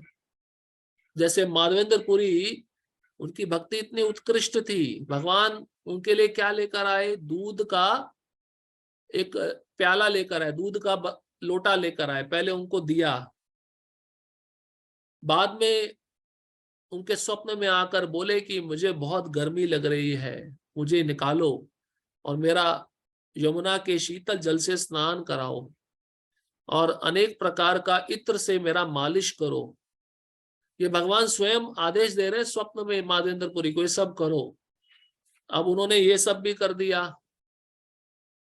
अब उनकी भक्ति इतनी अनन्य थी कि केवल गोपीनाथ जी के मंदिर में जाकर उन्होंने खीर का सुगंध लिया। सुगंध लेने से उनके मन में इच्छा हुई कि ऐसी खीर मैं अपने गोपाल के लिए बनाऊं। उनकी स्वयं की इच्छा नहीं है खाने की। हम कभी परिक्रमा करते हैं मंदिर की, जो पाकशाला होती है वहां की खिड़की से कुछ सुगंध आती है, हमारे नाक में आती है, तो हमारे मन में इच्छा जागृत होती है, भोग बन रहा है। लेकिन सोचना भी नहीं चाहिए। अगर उस समय हमने सोच लिया कि बहुत अच्छी सुगंध है तो भगवान उसको स्वीकार नहीं करते। अब जब उनके मन में विचार आया, भगवान को भोग लगने जा रहा था, तो उन्होंने सोचा मैं कितना पापी हूं, कितना निकृष्ट हूं कि भगवान को भोग लगने जा रहा है और मैं इच्छा व्यक्त कर रहा हूं कि मुझे भी ऐसी खीर मिल जाए, मैं इसका स्वाद चख लूं और मैं ऐसी खीर अपने भगवान के लिए बनाऊं। ये सोचने से उन्होंने अपने को इतना धिक्कारा और वहां से तुरंत निकल गए। लेकिन एक शुद्ध भक्त की जो इच्छा है, जिस भक्त के हृदय में अनन्य भक्ति है, भगवान तो वह इच्छा जानते हैं ना। भगवान ने माधवेंद्र पुरी के लिए वो खीर चुराया। आप सोचिए उनकी भक्ति किस स्तर पे होगी। खीर चुराया और बाद में पुजारी को उठाकर स्वप्न में आकर बोला कि इसको, माधवेंद्रपुरी नाम का एक भक्त है, वो इस स्थान पे जाकर उसको दे दो। तो पुजारी तुरंत उठा, स्नान किया, गर्भगृह में गया। वाकई में देखा, भगवान ने बोला मेरे पीछे एक एक एक कुल्हड़ खीर मैंने छिपा के रखा है। तो देखा तो सच में वो खीर था। तो पुजारी ने भी सोचा कितना भाग्यशाली भक्त है कि भगवान ने इनके लिए खीर चुराया। बाद में वे जब खीर लेकर गए और उन्होंने कहा बहुत भाग्यशाली हो, तो उनको इतना दुख लगा। बोले अब ये प्रशंसा मेरी फैलेगी, इससे अच्छा मैं यहाँ पे ना रहूं, मैं रातों रात निकल जाता हूं। देखिए ये शुद्ध भक्त का लक्षण है। वो कभी प्रशंसा के पीछे नहीं भागता, लाभ पूजा प्रतिष्ठा के पीछे नहीं भागता, बल्कि लाभ पूजा प्रतिष्ठा प्रशंसा उस भक्त के पीछे भागती है। और जैसे ही माधवेंद्रपुरी वो स्थान छोड़कर सुबह किसी और स्थान पे पहुंच गए, तो वो खबर पहले ही वहां पे पहुंच चुकी थी। किसने पहुंचाई? कृष्ण ने पहुंचाई ना, सबके हृदय में परमात्मा रूप में है कि मेरा एक भक्त है जो इतना प्रिय है मुझे, उसके लिए मैंने खीर चुराया है। ये अनन्य भक्ति है। तो भगवान कहते हैं ये अनन्य भक्ति के द्वारा ही मेरे स्वरूप को देख सकते हो, श्याम सुंदर रूप को। ये श्याम सुंदर रूप में हर एक के सामने प्रकट नहीं करता, इसलिए इसको समझ पाना बहुत मुश्किल है, देख पाना बहुत मुश्किल है। देवता भी इसको नहीं देख पाते, ये इस रूप के दर्शन की ताक में रहते हैं। अब तात्पर्य पे आते हैं। प्रभुपाद जी ने तात्पर्य बहुत लंबा लिखा है। कृष्ण को केवल अनन्य भक्ति योग द्वारा समझा जा सकता है। इस श्लोक में वे इसे स्पष्टतया कहते हैं, जिससे ऐसे अनधिकारी टीकाकार जो भगवत गीता को केवल कल्पना के द्वारा समझना चाहते हैं, यह जान सके कि वे समय का अपव्यय कर रहे हैं। तो काल्पनिक टीका को पढ़ना मतलब समय की बर्बादी। अच्छा है कि हम गुरु परंपरा में आए हुए प्रामाणिक आचार्यों के द्वारा लिखी गई टीका को पढ़ें, जिससे हमारे हृदय में भक्ति का संचालन हो, भक्ति प्रकट हो। क्योंकि जिस व्यक्ति ने जो कुछ भी लिखा है, जब हम उसको पढ़ते हैं, उस व्यक्ति की भावनाएं उस लिखित रूप में हमारे हृदय में आती हैं। जैसे कोई व्यक्ति कोई पकवान बनाता है, जिस चेतना में बना रहा है वो चेतना उस अन्न में जा रही है, और जो व्यक्ति उस अन्न को खाता है उसमें वो चेतना चली जाती है। उसी प्रकार से जिस चेतना में व्यक्ति लिख रहा है और जो व्यक्ति उसको पढ़ता है वो चेतना उसमें चली जाती है। इसलिए आप देखिए प्रभुपाद जी इतने सुंदर ग्रंथ लिखे हैं, सभी भक्ति में ग्रंथ है, उनको पढ़कर व्यक्ति भक्त ही बनता है। कोई ज्ञानी बना, कोई कर्मी बना, बल्कि कर्मी ज्ञानी से वो भक्त बन गए। क्योंकि प्रभुपाद जी कहते हैं ये ग्रंथ मैंने अपने आप नहीं लिखे, कृष्ण ने मुझसे लिखवाए हैं। कृष्ण बोलते थे और मैं लिखता था। कृष्ण कहां से बोल रहे हैं? उनके हृदय से बोल रहे हैं, और प्रभुपाद जी लिख रहे हैं। कोई यह नहीं जान सकता कि वे किस प्रकार चतुर्भुज रूप में माता के गर्भ से उत्पन्न हुए और फिर तुरंत ही 2 भुजाओं वाले रूप में बदल गए। प्रभुपाद जी देखिए पिछले 3 तात्पर्यों में इसी बात को बारंबार बोले हैं। देवकी और वसुदेव के सामने भगवान पहले किस रूप में प्रकट हुए? चतुर्भुज रूप में, और फिर 2 भुजाओं में हो गए। तो कहने का मतलब क्या है? वो साधारण नहीं है। अब मान लो किसी माता के सामने उसका बच्चा 4 भुजाओं वाला रूप लेकर प्रकट हो जाए, तो पहले तो माता डर जाएगी, एक ऐसा बच्चा जन्म ले लिया। और अचानक से वो 4 भुजा से 2 भुजा बना दे तो और भी डर जाएगी। लेकिन यहाँ पर कृष्ण की अद्भुतता का वर्णन हो रहा है, ऐश्वर्य का वर्णन हो रहा है। इससे सिद्ध होता है कि कृष्ण सामान्य व्यक्ति नहीं है। इसलिए प्रभुपाद जी इस बात को बारंबार कह रहे हैं, कृष्ण का जन्म हम जैसे साधारण जीवों के जन्म जैसा नहीं है। ये बातें ना तो वेदों के अध्ययन से समझी जा सकती है, ना दार्शनिक चिंतन द्वारा। अतः यहाँ पर स्पष्ट कहा गया है कि ना तो कोई उन्हें देख सकता है और ना इन बातों का रहस्य ही समझ सकता है। किंतु जो लोग वैदिक साहित्य के अनुभवी विद्यार्थी हैं, वह अनेक प्रकार से वैदिक ग्रंथों के माध्यम से उन्हें जान सकते हैं। इसके लिए अनेक विधि विधान है, और यदि कोई सचमुच उन्हें जानना चाहता है तो उसे प्रामाणिक ग्रंथों में उल्लिखित विधियों का पालन करना चाहिए। तो शास्त्रों में बहुत सारे विधि विधान है जिनसे कृष्ण को समझा जा सकता है, लेकिन वो विधि विधान करने से हमको कई जन्म लगेगा कृष्ण को समझने में। प्रभुपाद जी कहते हैं प्रामाणिक ग्रंथों में कुछ विधियां बताई गई हैं जो सचमुच कृष्ण को जानने के लिए उत्साह पैदा करती हैं। तो उन विधि विधानों का पालन करना चाहिए। वो है वैदिक साधना भक्ति। वैदिक साधना भक्ति जब गुरु के मार्ग निर्देशन में की जाती है, तब कृष्ण को समझा जा सकता है। अब देखिए वो विधियां बता रहे हैं प्रभुपाद जी तात्पर्य में। अगर कृष्ण को समझना है, ये वैदिक साधना भक्ति में आता है सब। वह इन नियमों के अनुसार तपस्या कर सकता है। कैसी तपस्या? उदाहरणार्थ कठिन तपस्या के हेतु वह कृष्ण जन्माष्टमी को, जो कृष्ण का आविर्भाव दिवस है, तथा मास की दोनों एकादशियों को उपवास कर सकता है। जन्माष्टमी में सुबह से लेकर रात के 12 बजे तक उपवास और साथ ही साथ सेवा, तपस्या है या नहीं है? और कई भक्त तो उपवास भी रखते हैं, सेवा भी करते हैं, रात में सोते भी नहीं, अगले दिन फिर सेवा करनी होती है। ये तपस्या है। तो प्रभुपाद जी कहते हैं इस प्रकार के तपस्या की आवश्यकता है जो आपको कृष्ण के पास लेकर जाएगी, कृष्ण को समझने में मदद करेगी। और एकादशी के दिन भी रात में जागरण करना चाहिए कृष्ण के कीर्तन का, रात को सोना नहीं चाहिए। इसलिए पहले के युगों में एकादशी निर्जला रखी जाती थी।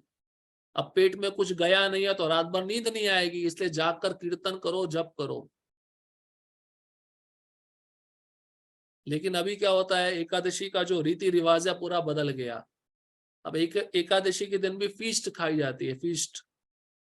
उसमें बहुत सारे व्यंजन होते हैं। एकादशी के दिन कम खाना चाहिए और सादा खाना चाहिए, इससे इंद्रियों में क्या कहते हैं, भोग करने की भावना कम बने। जितना ज्यादा अच्छा खाएंगे क्या होगा, आलस बढ़ेगा, भोग की भावना बढ़ेगी और नींद ज्यादा आएगी। इसलिए एकादशी का जो तिथि होता है उस दिन तपस्या करनी चाहिए, कृष्ण के बारे में ज्यादा सुनो, ज्यादा जप करो और कम खाओ। गुरु महाराज कहते हैं एकादशी का दिन शरीर के लिए फास्टिंग, आत्मा के लिए फीस्टिंग। शरीर के लिए क्या है, फास्टिंग है, उपवास, क्योंकि खाना नहीं है कुछ भी। और आत्मा के लिए क्या है, फीस्टिंग। फीस्टिंग कैसे, आत्मा को पोषण मिलेगा, श्रवण का, अध्ययन का, साधु संग का, सेवा का, ये आत्मा के लिए फीस्टिंग है। जहां तक दान का संबंध है, यह बात साफ है कि उन कृष्ण भक्तों को यह दान दिया जाए जो संसार भर में कृष्ण दर्शन को या कृष्ण भावनामृत को फैलाने में लगे हुए हैं। अब प्रभुपाद जी दान के विषय में बता रहे हैं। दान किसको देना है, जो भक्त पूरी तरह से कृष्ण भावनामृत का प्रचार कर रहे हैं।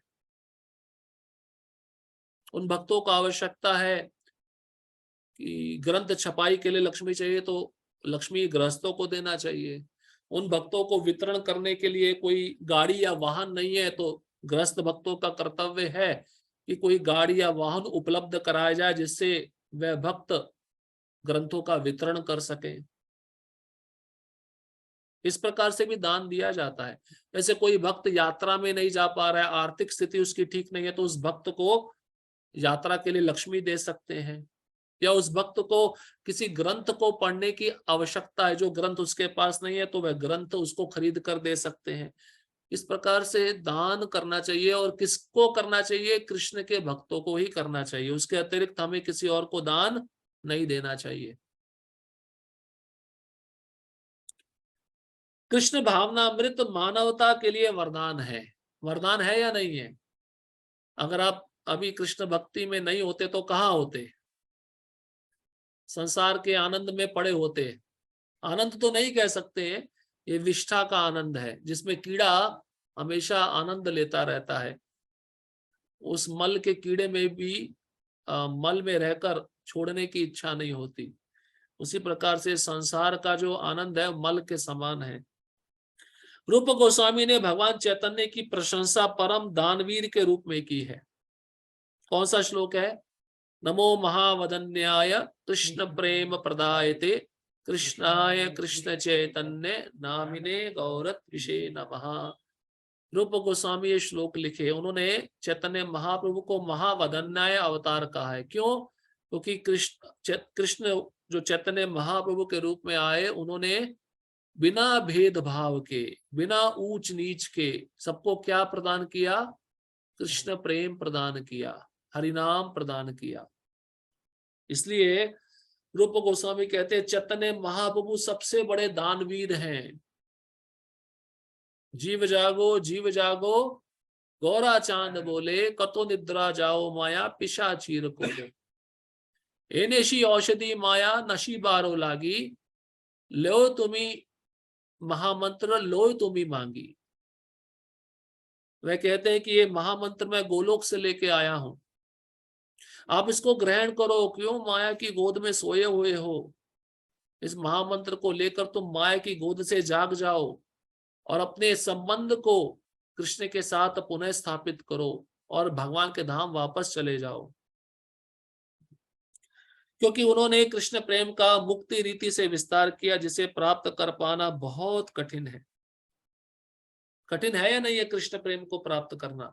हम रोज तो बोलते हैं, क्या बोलते हैं कि हमें कृष्ण प्रेम प्राप्त होगा, लेकिन हो पाता है? क्योंकि अपराध इतने सारे हैं, पूछो मत। अपराध पे अपराध, अपराध पे अपराध, उस कारण से हमें भगवान के प्रति प्रेम जागृत नहीं हो पाता। वैष्णव अपराध, धाम अपराध, सेवा अपराध। हमने भक्ति रसामृत सिंधु में इन अपराधों की सूची पढ़ी थी। अपराधों से बचना चाहिए, तभी कृष्ण प्रेम मिलेगा।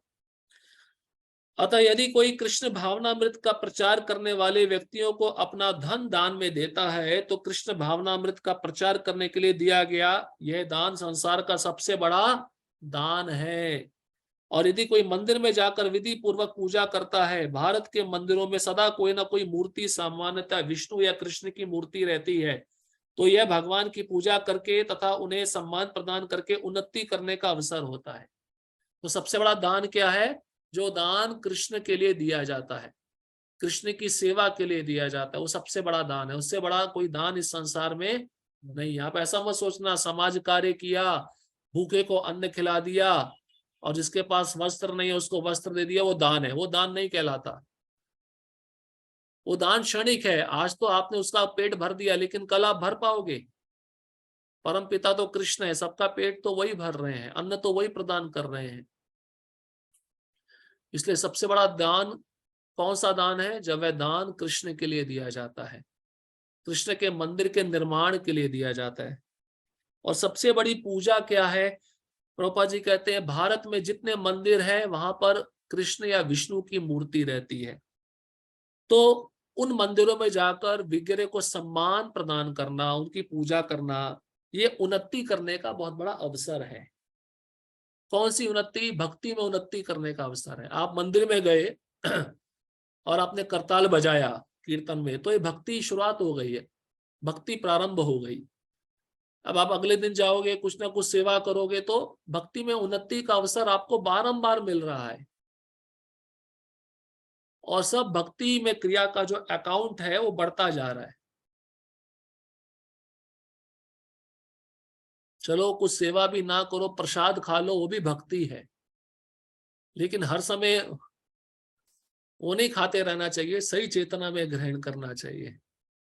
बहुत सारे लोग प्रसाद खाकर भक्त बनते हैं, लेकिन उनको भक्त बनने में बहुत समय बीत जाता है, कई साल लग जाते हैं। तो कारण वो कि अन्न में चेतना है ना। अगर ज्ञान में चेतना होती, प्रभुपाद के पुस्तक पढ़ते तो तुरंत भक्ति में आ जाते, स्थिर हो जाते। लेकिन अन्न में चेतना है, अन्न में चेतना के कारण ज्ञान में चेतना ढक जाती है।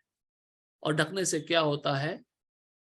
फिर हमारी चिंतन, हमारा मनन प्रसाद में ही लगा रहता है। नौसिखियों के लिए भगवान की भक्ति करते हुए मंदिर पूजा अनिवार्य है। नौसिखिया कौन? जो भी नया नया भक्ति में आया है। क्यों? नौसिखिया जो नया नया भक्ति में आया है, नया नया दीक्षा लिया है, वो मंदिर में विग्रह की पूजा क्यों करना चाहिए? क्या कारण है?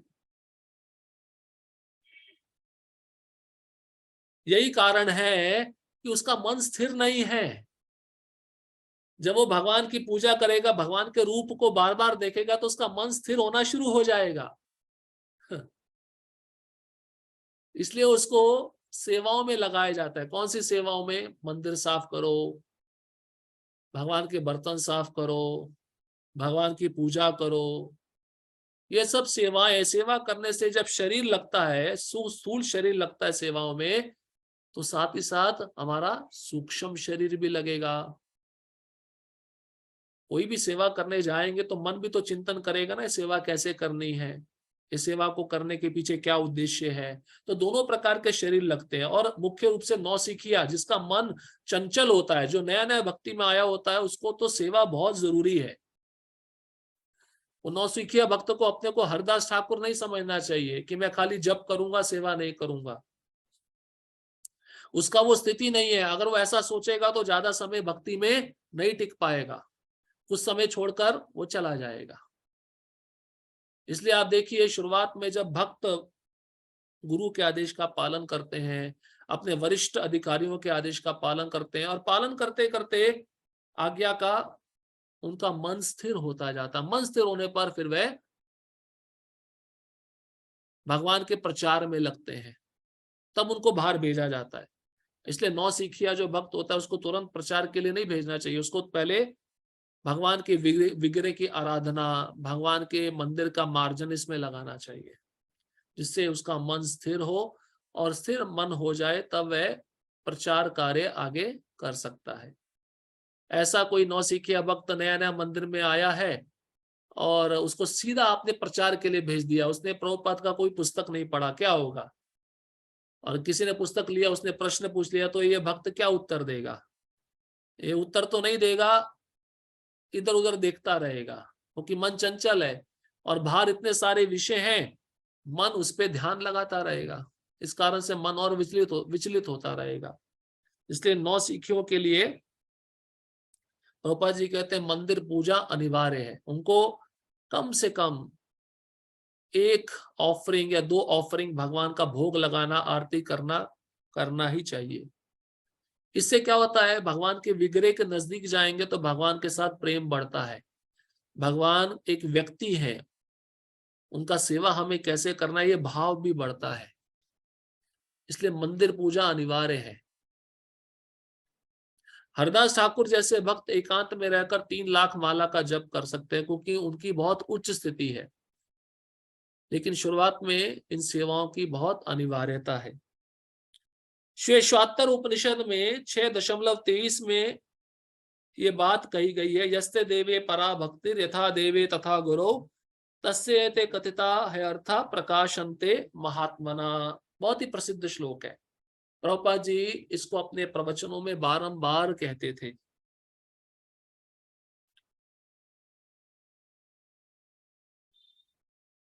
इसका अर्थ क्या है कि जिस भक्त में गुरु के शब्दों में और भगवान के शब्दों में पूर्ण श्रद्धा है, उसको वेदों का सारा ज्ञान प्राप्त हो जाता है।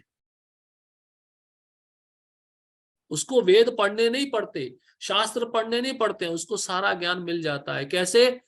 गुरु के शब्दों पर और भगवान के शब्दों पर पूर्ण निष्ठा, पूर्ण श्रद्धा, जिसमें भगवान के लिए अविचल भक्ति भाव होता है और जिसका मार्गदर्शन गुरु करते हैं, जिसमें भी उसकी वैसी अविचल श्रद्धा होती है, वह भगवान का दर्शन प्रकट रूप में कर सकता है। क्योंकि गुरु पे पूर्ण श्रद्धा है, भगवान पर पूर्ण श्रद्धा है, उसका परिणाम शास्त्रों का सारा ज्ञान प्रकट रूप में उसके हृदय में आ जाता है। जैसे प्रभुपाद जी जब अमेरिका जा रहे थे तो वह स्पष्ट कहते हैं, मुझे हरि नाम पे पूर्ण श्रद्धा है और मेरे गुरु के वचनों पर पूर्ण श्रद्धा है। इसलिए इतना बड़ा कार्य प्रभुपाद जी ने किया, इतनी बड़ी संस्था को स्थापित किया, केवल 2 सूत्रों के आधार पर। हरि नाम पर श्रद्धा जो भगवान का शब्द ही है, और दूसरा गुरु के वचनों पर श्रद्धा। इन्हीं 2 सूत्रों के आधार पर यह अंतर्राष्ट्रीय कृष्ण भावनामृत संघ का निर्माण हुआ है। भगवान कहते हैं, उस भक्त के साथ मैं सदैव रहता हूं जिसको अपने गुरु की वाणी पर पूर्ण श्रद्धा है, पूर्ण विश्वास है। चैतन्य महाप्रभु ने कहा था ना, पृथ्वी ते आछेयत नगर आदि ग्राम सर्वत्र प्रचार होई बे मोर नाम। इसको सिद्ध किसने किया? प्रभुपाद जी ने सिद्ध किया। पृथ्वी में, नगर नगर में, ग्राम ग्राम में भगवान के नाम का प्रचार किसने किया? प्रभुपाद जी ने किया। चैतन्य महाप्रभु की वाणी पर पूर्ण विश्वास था प्रभुपाद जी को, और ऊपर से उनके गुरु ने उनको आज्ञा दी थी। फुल फेथ, पूर्ण श्रद्धा कि तुम बहुत ही पढ़े लिखे नवयुवक हो, पाश्चात्य जगत में जाओ और अंग्रेजी भाषा में भागवतम भगवत गीता का प्रचार करो। तो ये श्लोक पूरी तरह से प्रभुपाद जी पर उतरता है, खरा उतरता है। मानसिक चिंतन मनोधर्म द्वारा कृष्ण को नहीं समझा जा सकता। मानसिक चिंतन क्या, कृष्ण ऐसे हैं, कृष्ण वैसे हैं, ये मानसिक चिंतन है। इस विधि के द्वारा जो ज्ञानी लोग होते हैं कभी भी कृष्ण को यथारूप में समझ नहीं पाते, कृष्ण को तत्वतः नहीं समझ पाते। जो व्यक्ति प्रामाणिक गुरु से मार्गदर्शन प्राप्त नहीं करता उसके लिए कृष्ण को समझने का शुभारंभ कर पाना भी कठिन है। इसका मतलब दीक्षा लेना जरूरी है और दीक्षा के बाद गुरु के आदेशों का पालन करना और भी जरूरी है, तभी कृष्ण समझ में आएंगे। कृष्ण अपने को प्रकट उन्हीं भक्तों के समक्ष करते हैं जो भक्त गुरु की आज्ञा का पालन बहुत गंभीरता से कर रहे हैं। दक्षिण भारत में रंगनाथ ब्राह्मण की कथा पता है ना सबको। रंगनाथ जी के मंदिर के बाहर एक वैष्णव ब्राह्मण रोज भगवत गीता पढ़ता था और भगवत गीता पढ़ते पढ़ते उसकी आंखों से आंसू आते थे, रोमांच खड़ा होता था, पसीने आते थे, दिव्य अनुभूति होती थी। ये दृश्य चैतन्य महाप्रभु रोज देखते थे और साथ ही साथ उस ब्राह्मण का कई लोग मजाक भी उड़ाते थे। लेकिन ब्राह्मण इससे विचलित नहीं होता था कि कौन लोग मेरा मजाक उड़ा रहे हैं, कौन नहीं उड़ा रहा है। तो एक दिन चैतन्य महाप्रभु ने आकर उस ब्राह्मण को पूछा कि भगवत गीता का ऐसा कौन सा भाग है जिसको पढ़कर आपको आध्यात्मिक आनंद आता है। वे कहते हैं कि मुझे पढ़ना नहीं आता, मैं मूर्ख हूं, अनपढ़ हूं, मैं कभी कभार गीता के शब्दों का ठीक से उच्चारण कर पाता हूं, कभी कभार नहीं कर पाता, लेकिन मेरे गुरु का आदेश है।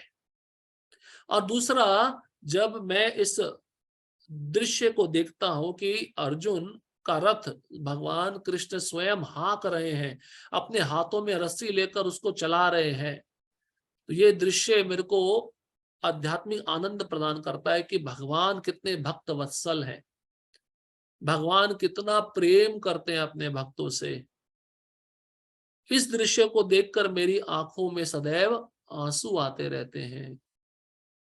जब ये बात चैतन्य महाप्रभु सुने तो महाप्रभु ने कहा कि वास्तव में भगवत गीता पढ़ने के अधिकारी आप ही हो, क्योंकि आपके अंदर प्रेम है और भाव है।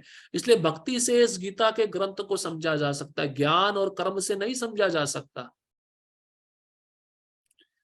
चैतन्य महाप्रभु तुरंत आलिंगन दिए उस ब्राह्मण को और कुछ समय के बाद उस ब्राह्मण ने क्या देखा, जो कृष्ण का दर्शन मैं भगवत गीता में कर रहा हूं वही कृष्ण मेरे सामने खड़े हैं। चैतन्य महाप्रभु ने श्याम सुंदर का रूप बना लिया, उन्होंने दिखाया कि मैं तुम्हारे सामने खड़ा हूं, मैं भक्ति से प्रसन्न होता हूं,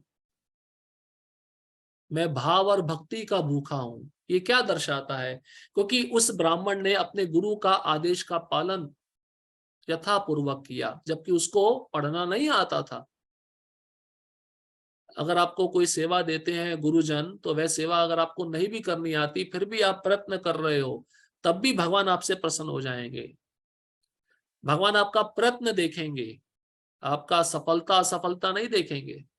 आपने कितना प्रयत्न किया, भगवान उस पर जोर देते हैं। जैसे वो गिलहरी भी थी, राम सेतु के समय वो भी पुल बांध रही थी अपनी क्षमता के अनुसार, अपनी ताकत से वो भी मिट्टी लेके आ रही थी, हनुमान जी भी मिट्टी लेके आ रहे थे, बड़े बड़े पर्वत पहाड़ लेकर आ रहे थे। तो हनुमान जी में थोड़ा गर्व आ गया, छोटी सी गिलहरी है, बीच में आ जाएगी मर जाएगी, साइड हो जा। भगवान राम ने कहा, देखो हनुमान, तुम अपनी क्षमता से मेरी सेवा कर रहे हो और ये गिलहरी के शरीर में जो शक्ति है वो अपनी क्षमता से, अपनी कैपेसिटी से सेवा कर रही है, इसलिए इसकी और तुम्हारी सेवा में कोई अंतर नहीं है, मैं इसकी सेवा भी स्वीकार कर रहा हूं। तो भगवान उसी को समझ में आते हैं जो गुरु के वचनों पर श्रद्धा रखता है, उनके मार्ग निर्देशन में कार्य करता है। यहाँ पर तू शब्द का प्रयोग विशेष रूप से यह सूचित करने के लिए हुआ है कि कोई अन्य विधि ना तो बताई जा सकती है ना प्रयुक्त की जा सकती है, ना ही कृष्ण को समझने में सफल हो सकती है। कौन सी विधि? भक्ति योग को छोड़कर कोई अन्य विधि है ही नहीं कृष्ण को समझने के लिए। और कोई बताई भी नहीं जा सकती अन्य विधि। कृष्ण के चतुर्भुज तथा द्विभुज साक्षात रूप अर्जुन को दिखाए गए क्षणिक विश्व रूप से सर्वथा भिन्न है। अब प्रभुपाद जी विश्व रूप, चतुर्भुज रूप और द्विभुज रूप का अंतर बता रहे हैं। प्रभुपाद जी कहते हैं चतुर्भुज रूप और दो भुजाओं वाला मुरलीधर रूप ये क्षणिक विश्व रूप से अलग है। ये शाश्वत, ये विश्व रूप शाश्वत नहीं है, पर ये दोनों रूप शाश्वत है, इसलिए उसको क्षणिक कहा है। किसको? विश्व रूप को। क्योंकि वो कुछ समय के लिए दिखाया था, भगवान ने उसको हटा दिया।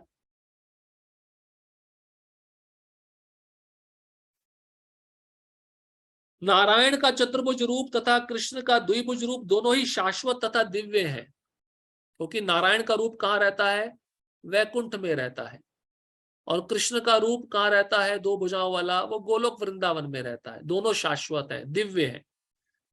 जबकि अर्जुन को दिखलाया गया विश्व रूप नश्वर है। नश्वर मतलब थोड़े समय के लिए दिखाया, उसको हटा दिया। हर समय वो नहीं रहता रूप, क्योंकि अर्जुन की विशेष इच्छा थी, इसलिए भगवान ने उस रूप को दिखाया। सुदूरदर्शन शब्द का अर्थ ही है देख पाने में कठिन। कौन सा रूप? दो भुजाओं वाला रूप, जिससे पता चलता है कि इस विश्व रूप को किसी ने नहीं देखा था। विश्व रूप भी देखना कठिन है, क्योंकि हमने क्या सुना था? विश्व रूप के शरीर से हजारों सूर्यों की आभा प्रकट हो रही है, अग्नि प्रकट हो रही है। और अर्जुन ने कहा भी, मैं देख नहीं पा रहा हूं, मेरी आंखों में इतनी रोशनी जा रही है, मैं इस रूप को नहीं देख पा रहा हूं। तो वो रूप के लिए भी सुदूरदर्शन का शब्द का प्रयोग कर रहे हैं प्रभुपाद जी। विश्व रूप को भी कोई देख नहीं सकता है, लेकिन भगवान जिस पे कृपा करते हैं वह भक्त उस रूप को देख सकता है। इससे यह भी पता चलता है कि भक्तों को इस रूप को दिखाने की आवश्यकता भी नहीं थी, क्योंकि भक्तों को इस रूप से क्या लेना देना जो एकदम विकराल है, विशाल है, विराट है, आकाश और पृथ्वी में इसका कोई अंत नहीं है। भक्त ऐसे रूप को देखने के इच्छुक होते हैं क्या? बिल्कुल भी इच्छुक नहीं होते। इस रूप को कृष्ण ने अर्जुन की प्रार्थना पर दिखाया था, जिससे भविष्य में यदि कोई अपने को भगवान का अवतार कहे तो लोग उससे कह सके कि तुम अपना विश्व रूप दिखलाओ।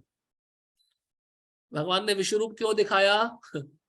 कारण प्रभुपाद जी पुनः बता रहे हैं, भविष्य में अगर कोई बोले कि मैं भगवान हूं, तो उसको बोलना चाहिए पहले अपना विश्व रूप दिखाओ।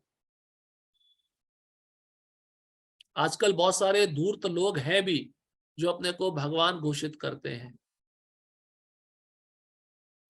पिछले श्लोक में ना शब्द की पुनरुक्ति सूचित करते हैं कि मनुष्य को वैदिक ग्रंथों के पांडित्य का गर्व नहीं होना चाहिए, उसे कृष्ण की भक्ति करनी चाहिए, तभी वह भगवत गीता की टीका लिखने का प्रयास कर सकता है। तो कोई बहुत ज्यादा मात्रा में वेदों का अध्ययन कर लिया, सारे शास्त्र पढ़ लिया, उत्तर भारत में उसको क्या बोलते हैं? पंडित। पंडित मतलब विद्वान। तो उसको अपने पांडित्य का गर्व नहीं होना चाहिए कि मैं बहुत वेदों का अध्ययन कर लिया हूं, मुझे सब वेद पता है। लेकिन वेद पढ़ने के बाद भी अगर वह कृष्ण को नहीं समझ पाया तो वह पंडित कहलाएगा क्या? नहीं कहलाएगा, उसका वेद पढ़ना व्यर्थ है। तो प्रभुपाद जी कह रहे हैं उसे कृष्ण की भक्ति करनी चाहिए, कृष्ण की सेवा करनी चाहिए। जिसको भी भगवत गीता पे टीका लिखना है, पहले तो उसको भक्ति करनी होगी, प्रभुपाद जी कह रहे हैं। भक्ति करते करते वह कृष्ण को समझ जाएगा, तब वह भगवत गीता पर टीका लिख सकता है। तो ऐसे बहुत सारे लोग जिनकी बाजार में टीका है भगवत गीता के ऊपर, जो भक्त नहीं है लेकिन टीका लिखी है, तो ऐसी टीका को पढ़कर क्या होगा? व्यक्ति भ्रमित होगा। कृष्ण विश्व रूप से नारायण के चतुर्भुज रूप में और फिर अपने सहज द्विभुज रूप में परिणत होते हैं। इससे यह सूचित होता है कि वैदिक साहित्य में उल्लिखित चतुर्भुज रूप तथा अन्य रूप कृष्ण के आदि द्विभुज रूप ही से उद्भूत हैं। तो मूल रूप क्या है कृष्ण का? दो भुजाओं वाला मुरलीधर रूप। और बाकी जितने रूप हैं वह सब उसी रूप से प्रकट होते हैं। विश्व रूप हो, विष्णु तत्व हो, विभिन्नांश हो, ये सब रूप कृष्ण के रूप से प्रकट होते हैं। कृष्ण का जो रूप है वो आदि मूल है, वह समस्त उद्भवों के उद्गम है। कृष्ण इनसे भी भिन्न है। निर्विशेष रूप की कल्पना का तो कुछ कहना ही नहीं। जहां तक कृष्ण के चतुर्भुजी रूपों का संबंध है, स्पष्ट कहा गया कि कृष्ण का सर्वाधिक निकट चतुर्भुजी रूप जो महाविष्णु के नाम से विख्यात है और जो कारणानव में शयन करते हैं तथा जिनके श्वास तथा प्रश्वास में अनेक ब्रह्मांड निकलते एवं प्रवेश करते रहते हैं, भी भगवान का अंश है। तो पहले भी सुना ना, पुरुष अवतार, 3 पुरुष अवतार है, कारणोदकशाही विष्णु, गर्भोदकशाही विष्णु और क्षीरोदकशाही विष्णु। तो काणानव में जो शयन कर रहे हैं महाविष्णु, कारणोदकशाही विष्णु, वो किसके विस्तारित रूप हैं? कृष्ण के विस्तारित रूप हैं। और ये जो रूप है सबसे कृष्ण के निकट है। कौन सा? महाविष्णु रूप। और ये कैसे प्रकट होता है? वो महाविष्णु जब श्वास लेते हैं तो ब्रह्मांड अंदर चले जाते हैं, और जब श्वास छोड़ते हैं तो ब्रह्मांड प्रकट होते हैं। उन ब्रह्मांडों में जितने भी ब्रह्मा रहते हैं उन सबकी आयु महाविष्णु के एक श्वास पर टिकी है। और ब्रह्मा जी की आयु हम जानते हैं, एक दिन 4 युग को 1000 से गुना करो, उतना ब्रह्मा जी का 12 घंटा है। इतना लंबा आयु लेकर भी ब्रह्मा जी महाविष्णु के एक श्वास पर टिके हुए हैं। जैसा कि ब्रह्म संहिता में कहा गया है, यस्येक निश्वसित काल मथावलंब्य जीवन्ति लोम विलजा जगदंडनाथा विष्णुर्महाशय यस्य कला विशेषो गोविंदमादि पुरुषम तमहं भजामि। जिनके श्वास लेने से ही जिनमें अनंत ब्रह्मांड प्रवेश करते हैं। कल्पना कर सकते हो, हम श्वास लेते हैं तो कुछ भी अंदर नहीं जाता, खाली हवा अंदर जाती है। लेकिन जब महाविष्णु श्वास लेते हैं तो सारे ब्रह्मांड अंदर चले जाते हैं। उन ब्रह्मांडों में एक पृथ्वी है, उस पृथ्वी पे कई सारे देश हैं। उन देशों में भारत देश है। भारत देश में एक महाराष्ट्र राज्य है। महाराष्ट्र राज्य में हथकड़ंगले जिला है, उसमें तालुका है, और उसमें इचलकरंजी एक छोटा सा शहर है। आप सोचो हमारी स्थिति क्या है। फिर भी हम अपने को क्या समझते हैं? बहुत महान है, गर्व से कहते हैं हम धनी हैं, हम ऐश्वर्यशाली हैं, हमारे पास इतना पैसा है। ब्रह्मा जी के पास इतना सब होते हुए उनकी आयु कितनी है? एक श्वास। तथा पुनः बाहर निकल आते हैं। तो ब्रह्मांड कैसे होते हैं? कभी जन्म लेते हैं, श्वास के द्वारा बाहर निकलते हैं, कभी श्वास के द्वारा अंदर जाते हैं तो खत्म हो जाते हैं। आयु कितना क्षणिक है। वे महाविष्णु कृष्ण के अंश रूप हैं। अतः मैं गोविंद या कृष्ण की पूजा करता हूं जो समस्त कारणों के कारण है। अतः मनुष्य को चाहिए कि कृष्ण के साकार रूप को भगवान मानकर पूजे। और ये महाविष्णु कौन है? जिनके श्वास पर ब्रह्मा जी का आयु टिका है, ये महाविष्णु कौन है? कृष्ण के अंश हैं। इसलिए प्रभुपाद जी कहते हैं कृष्ण को पूर्ण पुरुषोत्तम भगवान मानकर उनकी पूजा करो, क्योंकि वही सच्चिदानंद स्वरूप हैं। वे विष्णु के समस्त रूपों के उद्गम हैं, वे समस्त अवतारों के उद्गम हैं और आदि महापुरुष हैं। जितने भी विष्णु रूप हैं वे सब कहां से आ रहे हैं? कृष्ण से आ रहे हैं।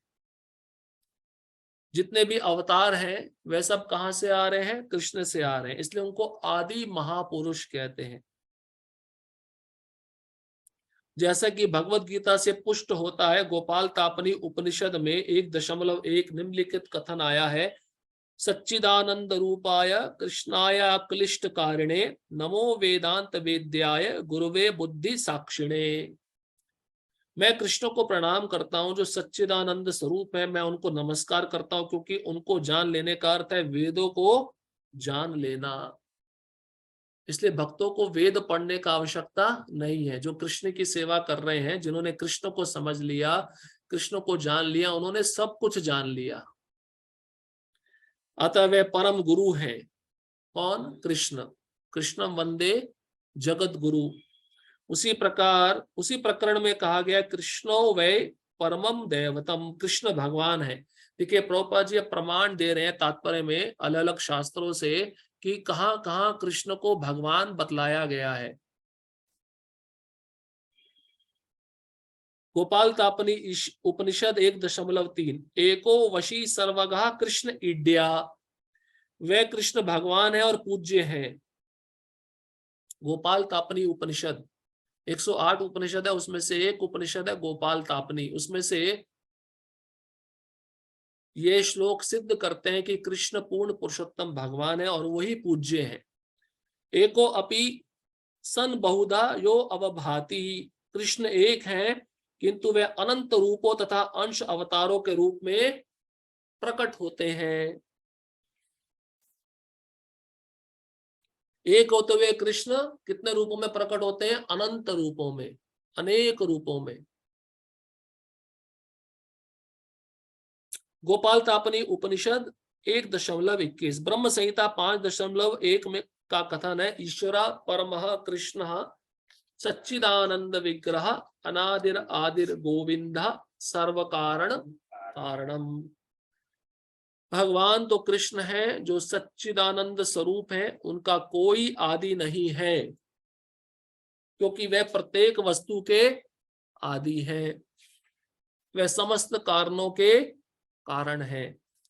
अन्यत्र भी कहा गया है यत्रावतीर्ण कृष्णाख्यम परम ब्रह्म नराकृति, भगवान एक व्यक्ति है, उसका नाम कृष्ण है और वह कभी कभी इस पृथ्वी पर अवतरित होते हैं। इसी प्रकार श्रीमद् भागवत में भगवान के सभी प्रकार के अवतारों का वर्णन मिलता है, जिसमें कृष्ण का भी नाम है। ये भागवतम के प्रथम स्कंद में 24 अवतारों की सूची दी गई है। उन 24 अवतारों में कृष्ण का भी नाम आता है, लेकिन कृष्ण अवतार नहीं है, कृष्ण अवतारी है। अवतारी मतलब जिनसे सभी अवतार प्रकट होते हैं। किंतु तब यह कहा गया है कि ये कृष्ण ईश्वर के अवतार नहीं अपितु साक्षात भगवान है। प्रसिद्ध श्लोक एते चांश कला पुंसा कृष्णस्तु भगवान स्वयं, ये भागवतम के प्रथम स्कंद का श्लोक है, जिसमें स्पष्ट व्यासदेव कहते हैं सभी अवतार है लेकिन कृष्ण स्वयं भगवान है। कृष्णस्तु, इसलिए क्या दर्शाता है? भगवान स्वयं। भगवान कौन है? केवल कृष्ण है। इसी प्रकार भगवत गीता में भगवान कहते हैं मत्तः परतरम नान्यत। देखिए कितने सारे प्रमाण हैं।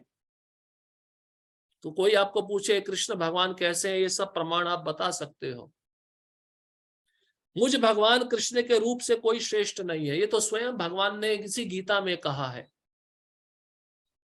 अन्यत्र भी कहा गया है अहम आदिर ही देवानाम, मैं समस्त देवताओं का उद्गम हूं, मतलब मैंने ही सब देवताओं को प्रकट किया है, जन्म दिया है। भगवान कहे ना मैं ही सप्तऋषि, उससे पहले 4 महर्षि और फिर देवता मनु, इन सबको मैंने ही प्रकट किया है। कृष्ण से भगवत गीता ज्ञान प्राप्त करने पर अर्जुन भी इन शब्दों में इसकी पुष्टि करता है परम ब्रह्म परम धाम पवित्रम परमम भवान। अब मैं भली भांति समझ गया कि आप परम सत्य भगवान हैं और प्रत्येक वस्तु के आश्रय हैं। ये तो अर्जुन ने भी स्वीकार किया है। अतः कृष्ण ने अर्जुन को जो विश्व रूप दिखलाया वह उनका आदि रूप नहीं है। आदि रूप कौन सा है? 2 भुजाओं वाला मुरलीधर रूप। आदि रूप तो कृष्ण रूप है। हजारों हाथों तथा हजारों सिरों वाला विश्व रूप तो उन लोगों का ध्यान आकृष्ट करने के लिए दिखलाया गया जिनका ईश्वर से तनिक भी प्रेम नहीं है। यह ईश्वर का आदि रूप नहीं है। तो उस रूप को देखकर असुरगण क्या कर रहे थे, भाग रहे थे ना भय से, उनको डर था। तो प्रभुपाद जी कहते हैं जिनको भगवान के प्रति कोई प्रेम नहीं है उनके लिए विश्व रूप है। और ये कृष्ण का आदि रूप नहीं है। कौन सा? विश्व रूप। विश्व रूप उन अशुद्ध भक्तों के लिए तनिक भी आकर्षक नहीं होता जो विभिन्न दिव्य संबंधों में भगवान से प्रेम करते हैं। संबंध 5 प्रकार के हैं ना, शांत, दास्य, सख्य, वात्सल्य, माधुर्य। तो इन 5 रसों में जब भक्त भगवान से प्रेम करता है तो विश्व रूप का दर्शन वह भक्त नहीं करना चाहता। ये विश्व रूप का दर्शन उस भक्त को आकर्षित नहीं करता, क्योंकि उसमें भक्त क्या आदान प्रदान करेगा? भगवान अपने आदि कृष्ण रूप में ही प्रेम का आदान प्रदान करते हैं। अतः कृष्ण से घनिष्ठ मैत्री भाव से संबंधित अर्जुन को यह विश्व रूप तनिक भी रुचिकर नहीं लगा। सही बात है ना, रुचिकर नहीं लगा, तभी तो उन्होंने कहा हटा दो, मैं भयभीत हो रहा हूं, मुझे अपना आदि रूप दिखाओ। अपितु उसे भयानक लगा। अर्जुन ने कहा मुझे बहुत डर लग रहा है, क्योंकि आपके मुख के अंदर सारे योद्धा जा रहे हैं, आप उनको चबा रहे हो, मुख से अग्नि निकल रही है। ये सब देखकर अर्जुन भयभीत हो गया, इसलिए उसको अच्छा नहीं लग रहा था। कृष्ण के चिर सखा अर्जुन के पास अवश्य ही दिव्य दृष्टि रही होगी। वह भी कोई सामान्य व्यक्ति ना था जो कृष्ण के साथ खा रहा है, बैठ रहा है, चल रहा है, शयन कर रहा है। वो कोई साधारण व्यक्ति है? नहीं। प्रभुपाद जी कहते हैं अर्जुन के पास भी दिव्य दृष्टि होगी और वह कोई सामान्य व्यक्ति नहीं है। ऐसा बताया जाता है नर और नारायण, ये अर्जुन जो है नर है और नारायण कौन है? कृष्ण है। जैसे हम सुनते हैं ना बद्रीनाथ में नर नारायण ऋषि तपस्या कर रहे हैं, तो ये हमेशा साथ में रहते हैं, ये कभी अलग नहीं होते। अर्जुन चिर संगी है भगवान कृष्ण के। भगवान कृष्ण जहां जहां जाएंगे, लीला करेंगे, अर्जुन भी वहीं पे जाएगा। इसलिए वह विश्व रूप से मोहित नहीं हुआ। यह रूप उन लोगों को भले ही अलौकिक लगे जो अपने को सकाम कर्मों द्वारा ऊपर उठाना चाहते हैं, किंतु भक्ति में रत व्यक्तियों के लिए तो 2 भुजा वाले कृष्ण का रूप ही अत्यंत प्रिय है। तो प्रभुपाद जी कहते हैं जो विश्व रूप है उन लोगों को अच्छा लगता है जो सकाम कर्म से ऊपर उठना चाहते हैं, क्योंकि ऐसे रूप को देखेंगे तो उनके मन में थोड़ा भय उत्पन्न होगा और सकाम कर्म से ऊपर उठकर फिर वह और ऊंची श्रेणी में जाएंगे और फिर भगवान के रूप को धीरे धीरे समझने का प्रयत्न करेंगे, जिनसे एक एक सीढ़ी चढ़कर उस भक्ति के मार्ग तक वे पहुंच सकेंगे। लेकिन जो भक्त है, भक्ति में लगा है, ऐसे भक्त को तो 2 भुजा वाला कृष्ण का जो सौम्य रूप है, सौम्य वपु है, वो बहुत आकर्षित करता है, वो अत्यंत प्रिय है। इसलिए आप देखिए कई बार भक्त क्या करते हैं, उनका कोई संतान नहीं होता तो भगवान को ही अपना संतान मानकर कहीं भी तीर्थ यात्रा में जाते हैं, अपने साथ ले जाते हैं, उनको खिलाते हैं, सुलाते हैं, तो वो रूप ज्यादा आकर्षित करता है। इसलिए हर एक भक्त के घर में भगवान का विग्रह होना चाहिए, और जैसे आप अपने बच्चों का देखभाल करते हो वैसे ही भगवान का देखभाल करना चाहिए। वात्सल्य भाव निर्माण होता है, वात्सल्य भाव के द्वारा भगवान भी उस घर के जो नर नारी हैं उनको अपना माता पिता मानते हैं, इस प्रकार से वह सेवा स्वीकार करते हैं। तो भक्ति में रहने से ज्यादा फायदा है, और भक्ति करने से क्या होता है? प्रेम निर्माण होता है। विश्व रूप का क्या सेवा करेंगे? विश्व रूप को देखने पर व्यक्ति भयभीत होगा, प्रेम का निर्माण नहीं होगा। इसलिए कृष्ण का जो सौम्य वपु रूप है वो बहुत सुंदर है। इसलिए भगवान ने कहा ये रूप को देखने के लिए देवता भी ताक में रहते हैं, समझ नहीं पाते इस रूप को, लेकिन मैं भारतवर्ष में जन्मे भक्तों पे ज्यादा अनुकंपा करता हूँ, कृपा करता हूँ, और वृंदावन भूमि में प्रकट होकर मैं भक्तों के साथ लीला करता हूँ, जिससे इन लीलाओं को सुनकर उन जीवों के हृदय में मेरे प्रति उनका प्रेम बढ़ सके, और तब वह मेरे धाम में आने का प्रयत्न करें। तो ये जो श्लोक आज जो हमने सुने, पूरा भक्ति पे आधारित है। और भगवान ने कहा इस रूप को कौन देख सकता है? वो अनन्य भक्ति जो कर रहा है वही देख सकता है। इस संसार में हम बहुत सारे वस्तुओं का चिंतन करते हैं, व्यक्तियों का चिंतन करते हैं, लेकिन कृष्ण का हम गंभीरता पूर्वक एक क्षण के लिए भी चिंतन नहीं करते। इसलिए वो चिंतन करने का प्रयास करना चाहिए। पूरी तरह से कृष्ण पे आश्रित है। कृष्ण की कृपा के बिना हम एक क्षण भी जीवित नहीं रह सकते। हमारे शरीर में जो शक्ति है वो भी कृष्ण के द्वारा ही दी जा रही है। इसलिए भक्ति में सदैव भक्तों को रत रहना चाहिए और भक्ति अनन्य रूप से करनी चाहिए, बिना किसी हेतु के। तब भगवान अपने सुंदर रूप को भक्त के समक्ष प्रकट करते हैं। हरे कृष्णा कृष्णा कृष्णा हरे हरे, हरे राम राम राम हरे हरे। देखिए आज केवल 4 श्लोक हुए हैं। मैं सोच रहा था ये अध्याय पूरा करूंगा, लेकिन फिर भी अंतिम श्लोक रह गया इस अध्याय का।